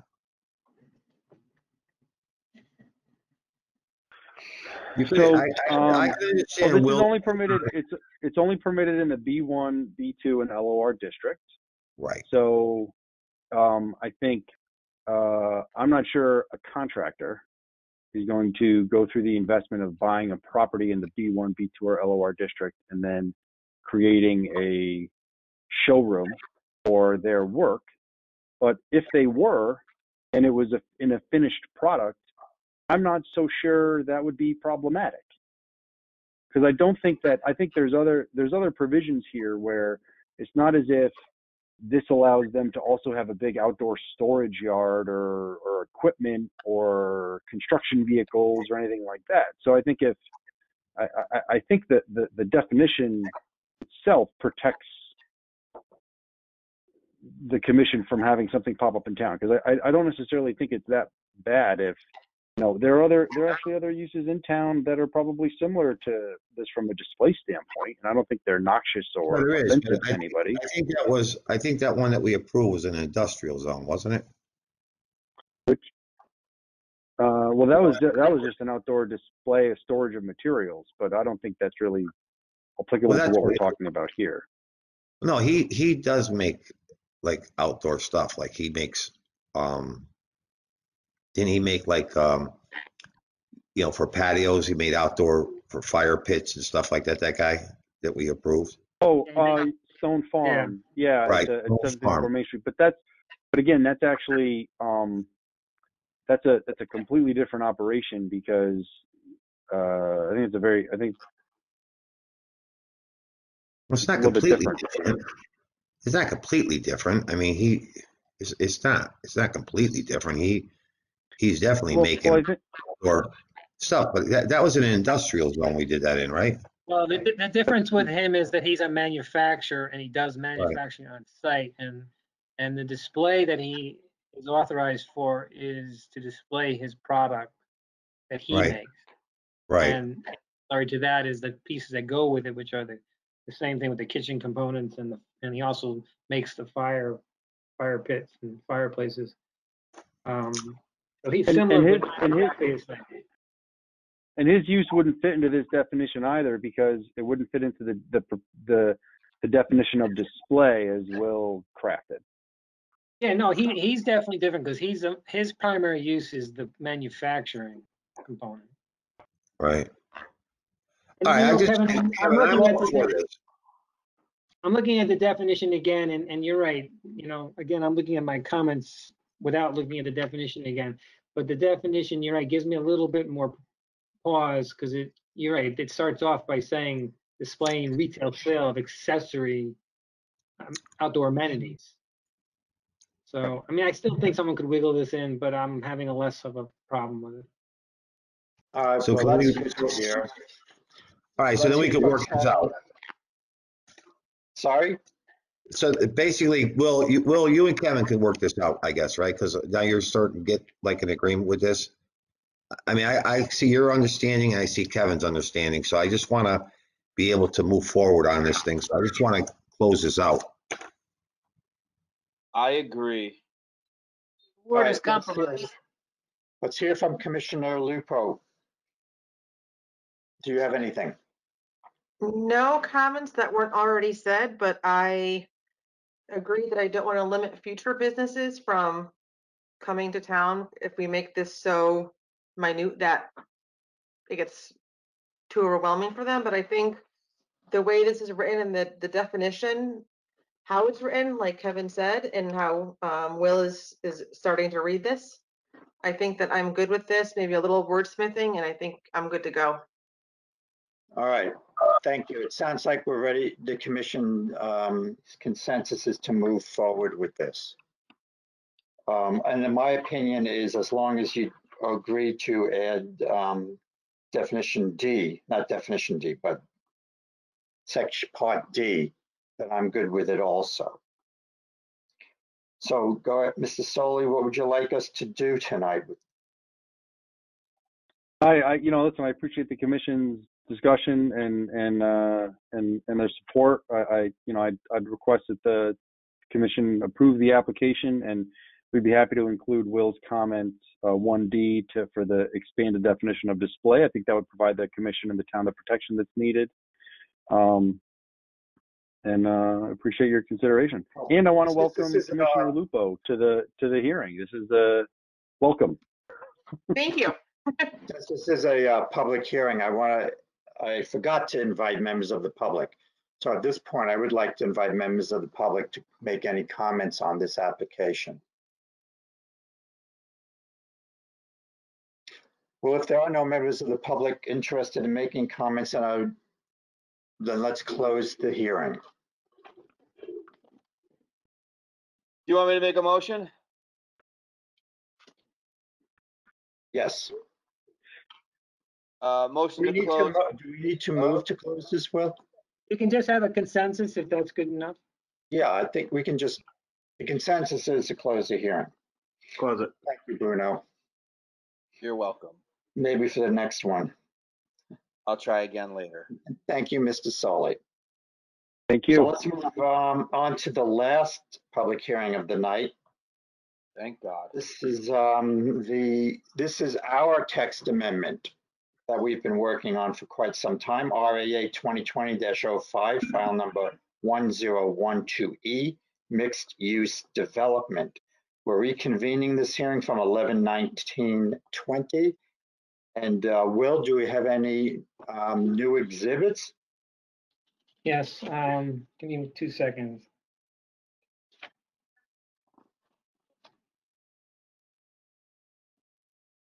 Okay. Exhibit 12, the revised draft amendments. Exhibit 13, public comment letter by Ganem. And Exhibit 14, public comment letter by O'Hara. That is all. Okay. Will, can you then present this with the Sure. change? Georgia, can you put it up, please? Yep, give me 1 second. Oh.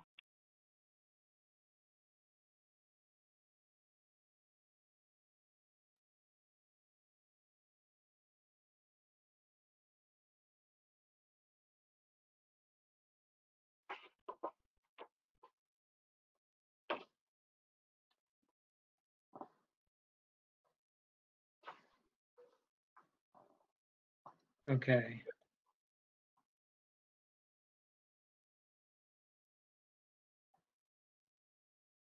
One second. All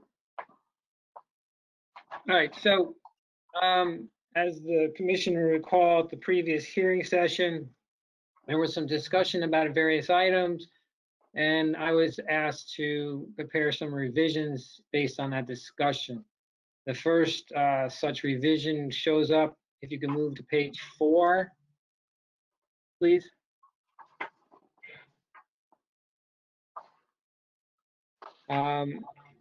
The first revision is in item subsection 5, where we had a typo from the original draft, which included in previous early pre-hearing drafts, the LOR district. That has been stricken, and it's just the B1 and B2 district, as was envisioned with the first draft and the noticing of this action. So that was really a typo there, cleaned up. The second revision, I think I'm going to come to last.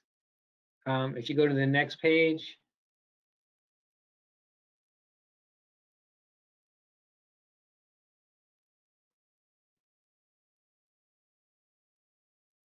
Next page, Georgia.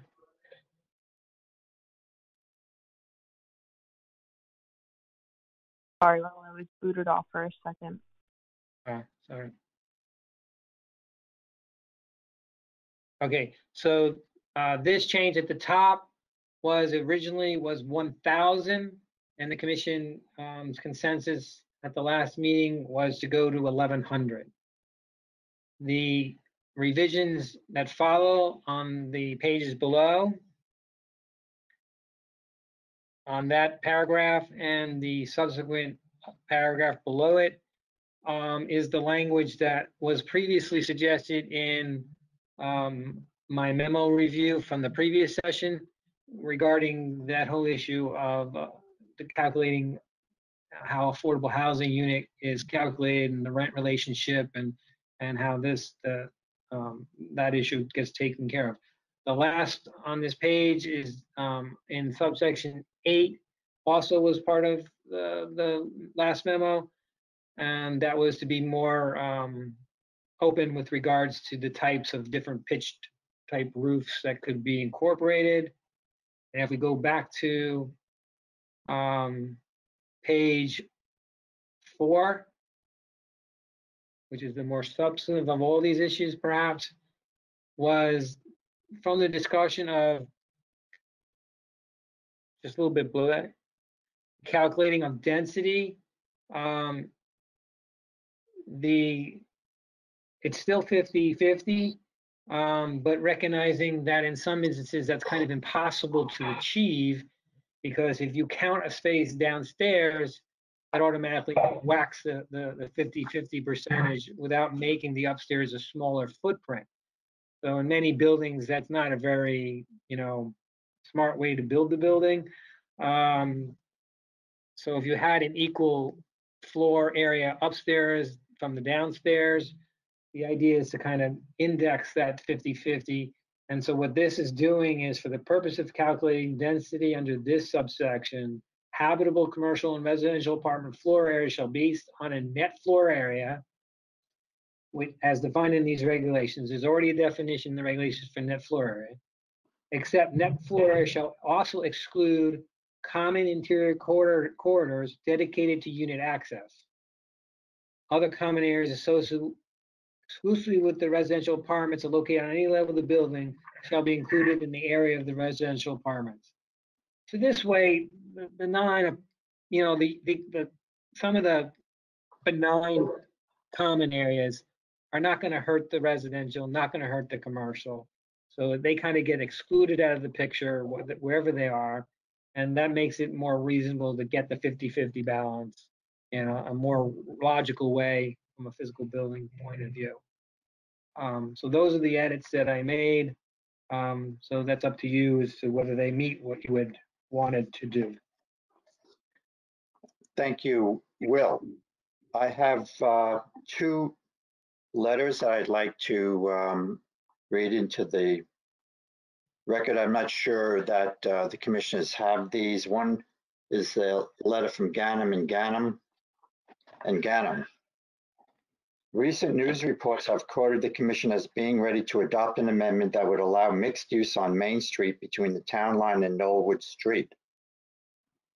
While this is progress, it is insufficient to meet the full needs of those commercial owners beyond Knollwood Street to the new town line.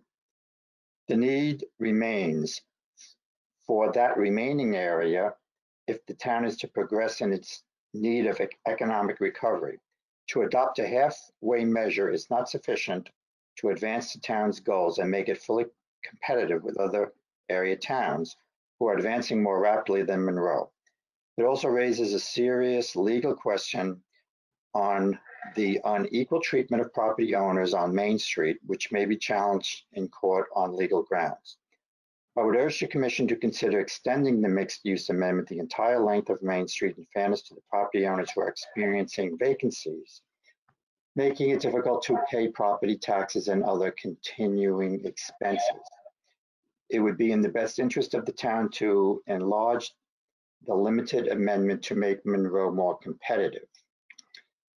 We have discussed this in the past, and we can discuss this once again in a minute. The second letter is from Patrick O'Hara, who states, I oppose your regulation to include residential uses in our commercial corridors. In reading your minutes going back a year, it is obvious that this commission has no idea what it is doing, does, or does not want to do with respect to this text amendment. You have included and excluded a number of conditions each meeting, and even opening this public hearing, you have continued to make changes. Monroe has a very small commercial corridor in Connecticut. I will paraphrase this a little bit. Monroe happens to have limited commercial access, commercial corridors on 25 and 111. There are wetlands, including residential uses. Monroe has a large amount of land still undeveloped. Are there no areas in Monroe suitable for this classification of residential use, which won't sacrifice commercial taxes?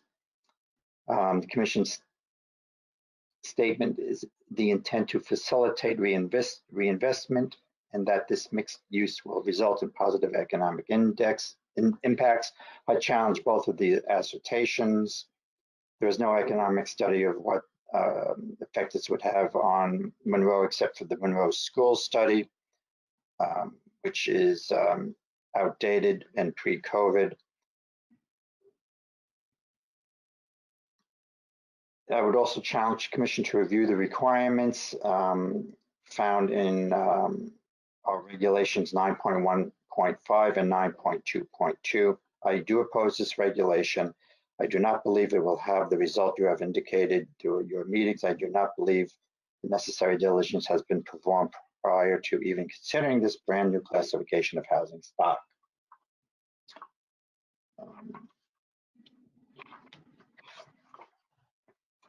On the Ganem and Ganem letter, we have consulted with counsel on that, and as long as we address that at this meeting, it is felt to be adequate. So I'm going to go through the commissioners now, and want to get a sense of if you're happy with this. This is quite a project that we've undertaken. I think this represents a consensus between all the commissioners and between the public. And I think this is a good text amendment. But I'm going to take input now into the way you feel if we should go ahead with closing this hearing or not, and what you'd like to see done. Commissioner Mayini. I think we finally got it to as good as it's going to get. I'm absolutely in favor for closing it, and I'm in favor of this. Commissioner Condon. Close it. Commissioner Ambrosi. Yeah, Mike, I say close it, but you said that legal counsel looked at this, right? And that we're good? Yes, as far as public comment, correct. But I'm saying about, what's that? As addressing the concerns of the public, yeah, we are good. The fact that we're rolling this out in a phased manner and that this is just phase one, and that the intent, if this works, is to go up through the rest of Route 25 and then to include 34 and 111. Okay, so I'm good with that. As long as that's good, I'm fine, and I'm fine with the revised plan, with the revised information. I'm good. Commissioner Westland. I think the language changes that Will added are going to be effective. That came out nice. I was outspoken about the fact that I thought the 1,000 square foot was a good size, especially for phase one. But at this point, I am in favor of closing it. Thank you. Commissioner Schneider. Close it. Commissioner Panici. No further comment. And Commissioner Lupo. I'm in favor of closing it. I agree with Commissioner Mayini that I think it's as good as it's going to get right now. And I think that the fact that the attorneys have looked at it and we have a plan in place for future phases, I think we're in a good place, and I agree to close it. Thank you. Then we will close the hearing. Michael? Oh, sorry. Go ahead, Will. I just want to make a couple points, and before you actually do close it, this is a public hearing continued from the previous version or session, so you still should, although you read 2 public letters, you still should open the floor to any public comments, should there be any, if there are any. But before that, I would like to add to something that was said in some of the letters, in one of the letters anyway, is, as you said, I think this has been a balanced approach and consensus building from the commission, which there may be some back and forth and changes over the way. Well, that's what should be happening with the commission. It shouldn't just be, go into a thing and rubber stamp something from the beginning. So I think the process has worked. That's the purpose of public hearings, that things get changed. Commissioners have different perspectives, and they brought those perspectives, and that garnered some changes. And if it builds consensus where everybody can be happy and unhappy at the same time, that's probably the best way to do things. The other is with regards to economics. I did have an opportunity to speak with the town assessor today, and I asked him about this proposal and how that might affect assessment values on different properties where we would have this 50-50 mix of apartments and commercial development. And quite frankly, to my surprise, he actually said that the apartments would generate a better tax return than the retail does. And as far as office, it would be sort of on par or equal. So from that point of view, there's a positive respect. Plus, if tenants live in these apartments, their cars are also going to be taxed as well. And because the regulation only involves studio apartments, 1-bedroom apartments, and a very small percentage of 2-bedroom apartments, being 10% of the mix, which would be a small amount overall, the number of school-age children that get generated from those types of units is extremely low. So there wouldn't be a high end-up cost in there. As far as environmental analysis and environmental changes, you know, you build a building, 10,000 square feet, 5 on the bottom floor, 5 on the top. Whether it's an office or whether it's an apartment, it's the same square footage of building. It's still going to need a septic and parking lot, very similar in nature. The properties are going to garnish what they can garnish based on the environmental constraints. If there's a wetland or a river or some other environmental constraint, that's going to constrain a pure 100% retail development, the same as it would with something that's a 50-50 mix. It would be different if you go into other areas of town that are zoned like 2-acre or 3-acre zoning and turn them into multifamily housing. Then you're going to completely add density and change the complexity of what the zone is. There you could have a larger environmental footprint and change in that neighborhood character. With regards to the regulations themselves, there's a reference to compliance with section 9.15. We have complied with that. We always comply with that. In fact, all applications go to the Conservation Commission.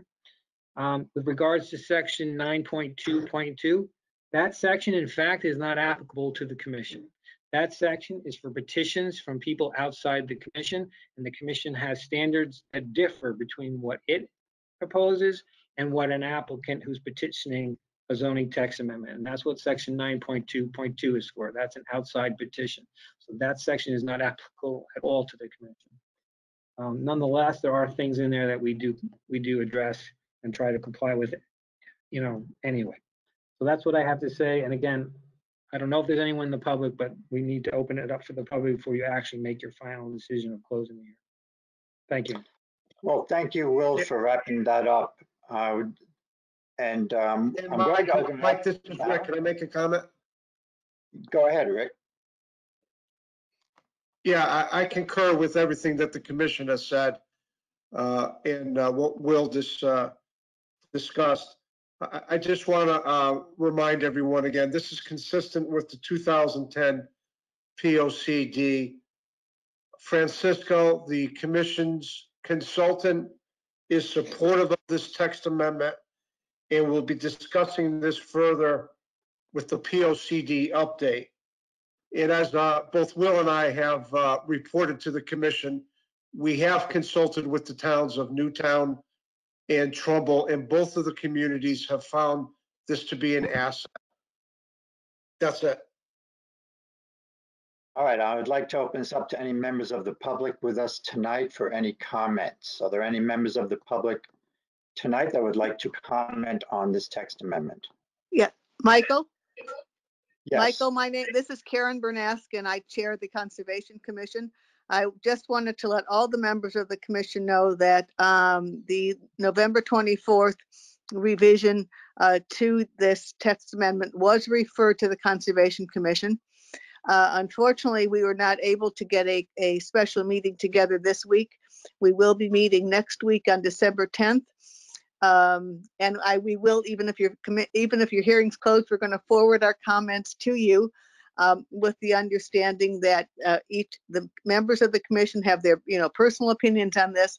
The Conservation Commission as a whole has not made any official comments on it.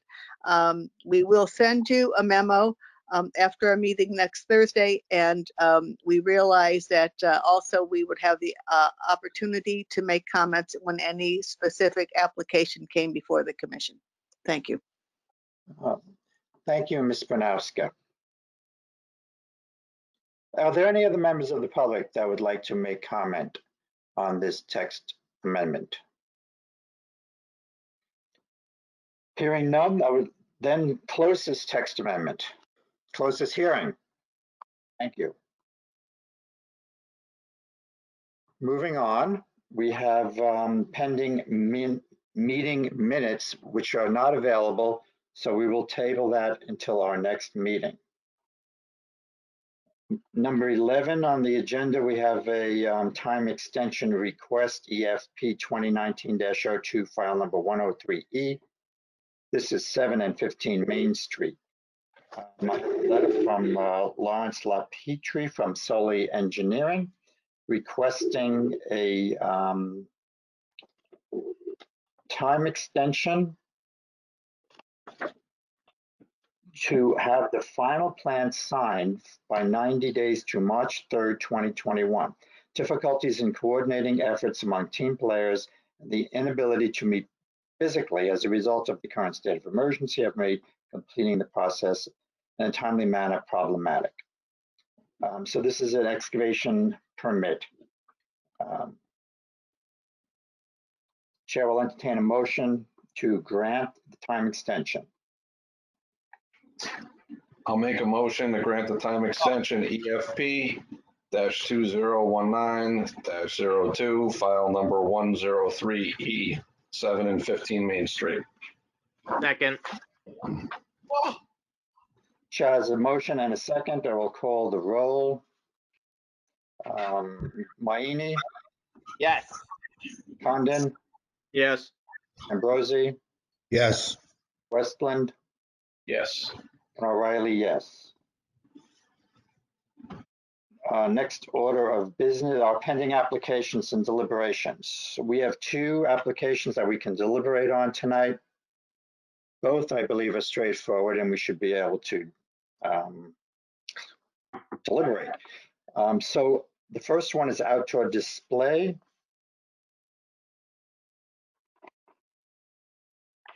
This is RAA 2016-06, file number 1013E, outdoor display. Text amendment. Seated on this deliberation are O'Reilly, Mayini, Condon, Ambrosi, and Westland. All right, so we talked about this. It sounds like the applicant was willing to make the changes. The major change that we all wanted, which is D, which is for the purpose of this definition, display shall mean the exhibiting, an arrangement, and showing of an amenity to simulate its appearance as if installed and operational, as opposed to merely placed, put down, or stored. So I'm going to open it up to commissioners for any comments and leanings as to whether to approve or not. Commissioner Mayini. Approve. Commissioner Condon. Yeah, I'm leaning towards an approval, definitely adding that section D that Will had written up. I think that's important. Commissioner Ambrosi. Approval. Commissioner Westland. Approval. And I agree. So we haven't deliberated in a while, Will. So now it seems like we're all ready to approve this. Do we need a motion? I guess we need a motion to approve that. Well, I recommend, as always, that you put it in writing, especially since this is legislation that could be subject to more likely subject to challenge than others.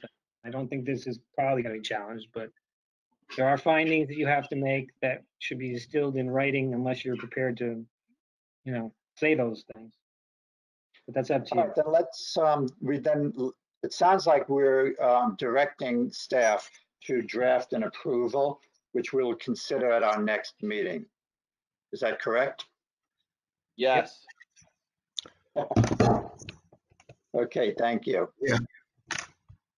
Right, I agree. Let's just make up an approval, Will, so that with those conditions in that section, so we can have it at the next meeting and vote it in. Yeah, we'll have the actual language part of the resolution. Okay, thank you.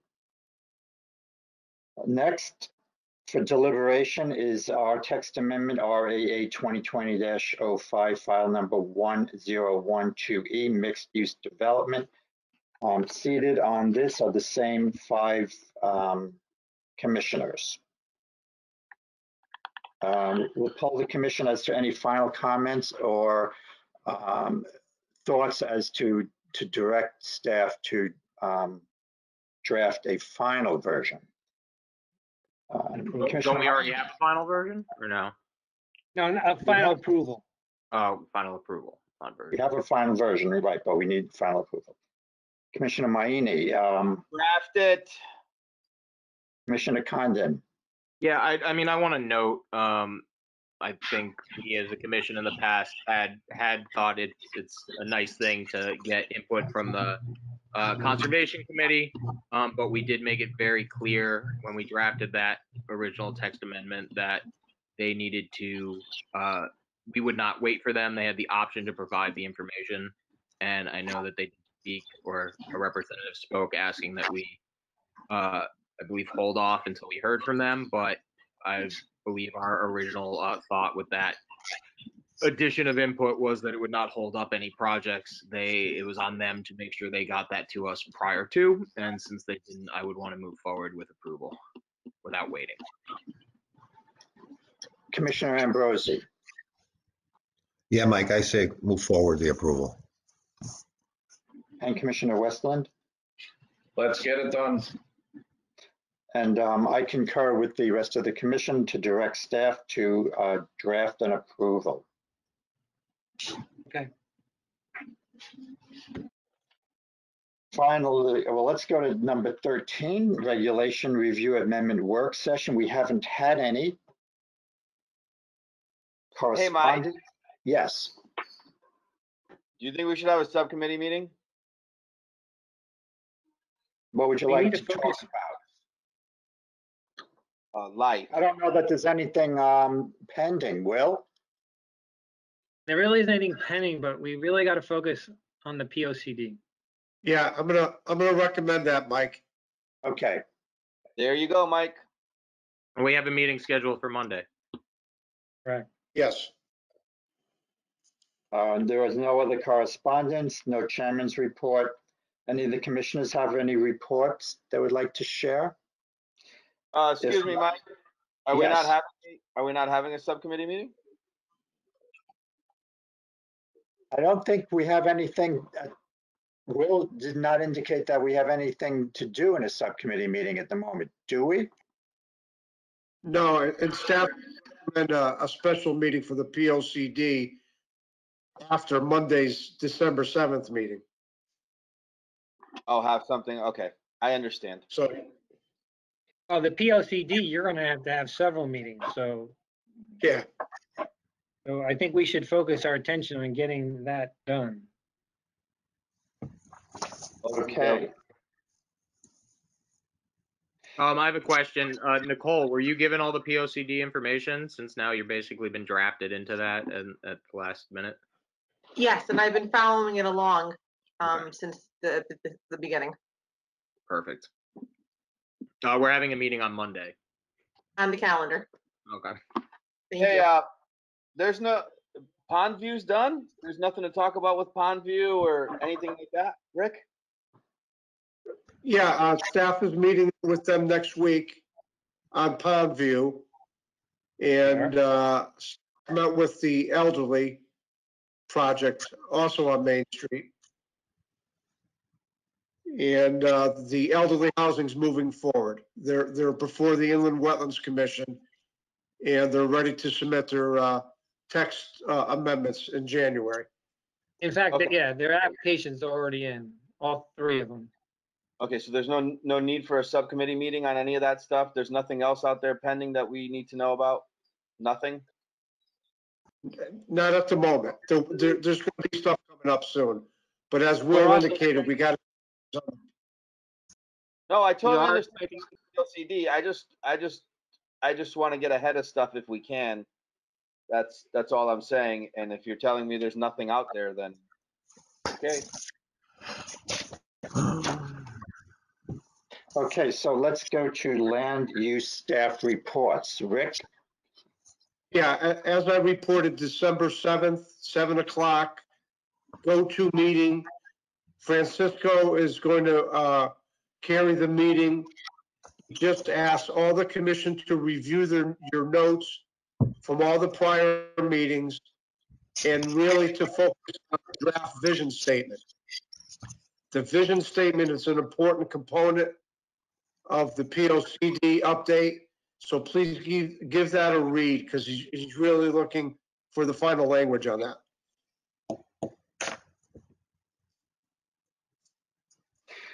Thank you, Rick. If there's nothing else from land use, then the chair will entertain a motion to adjourn.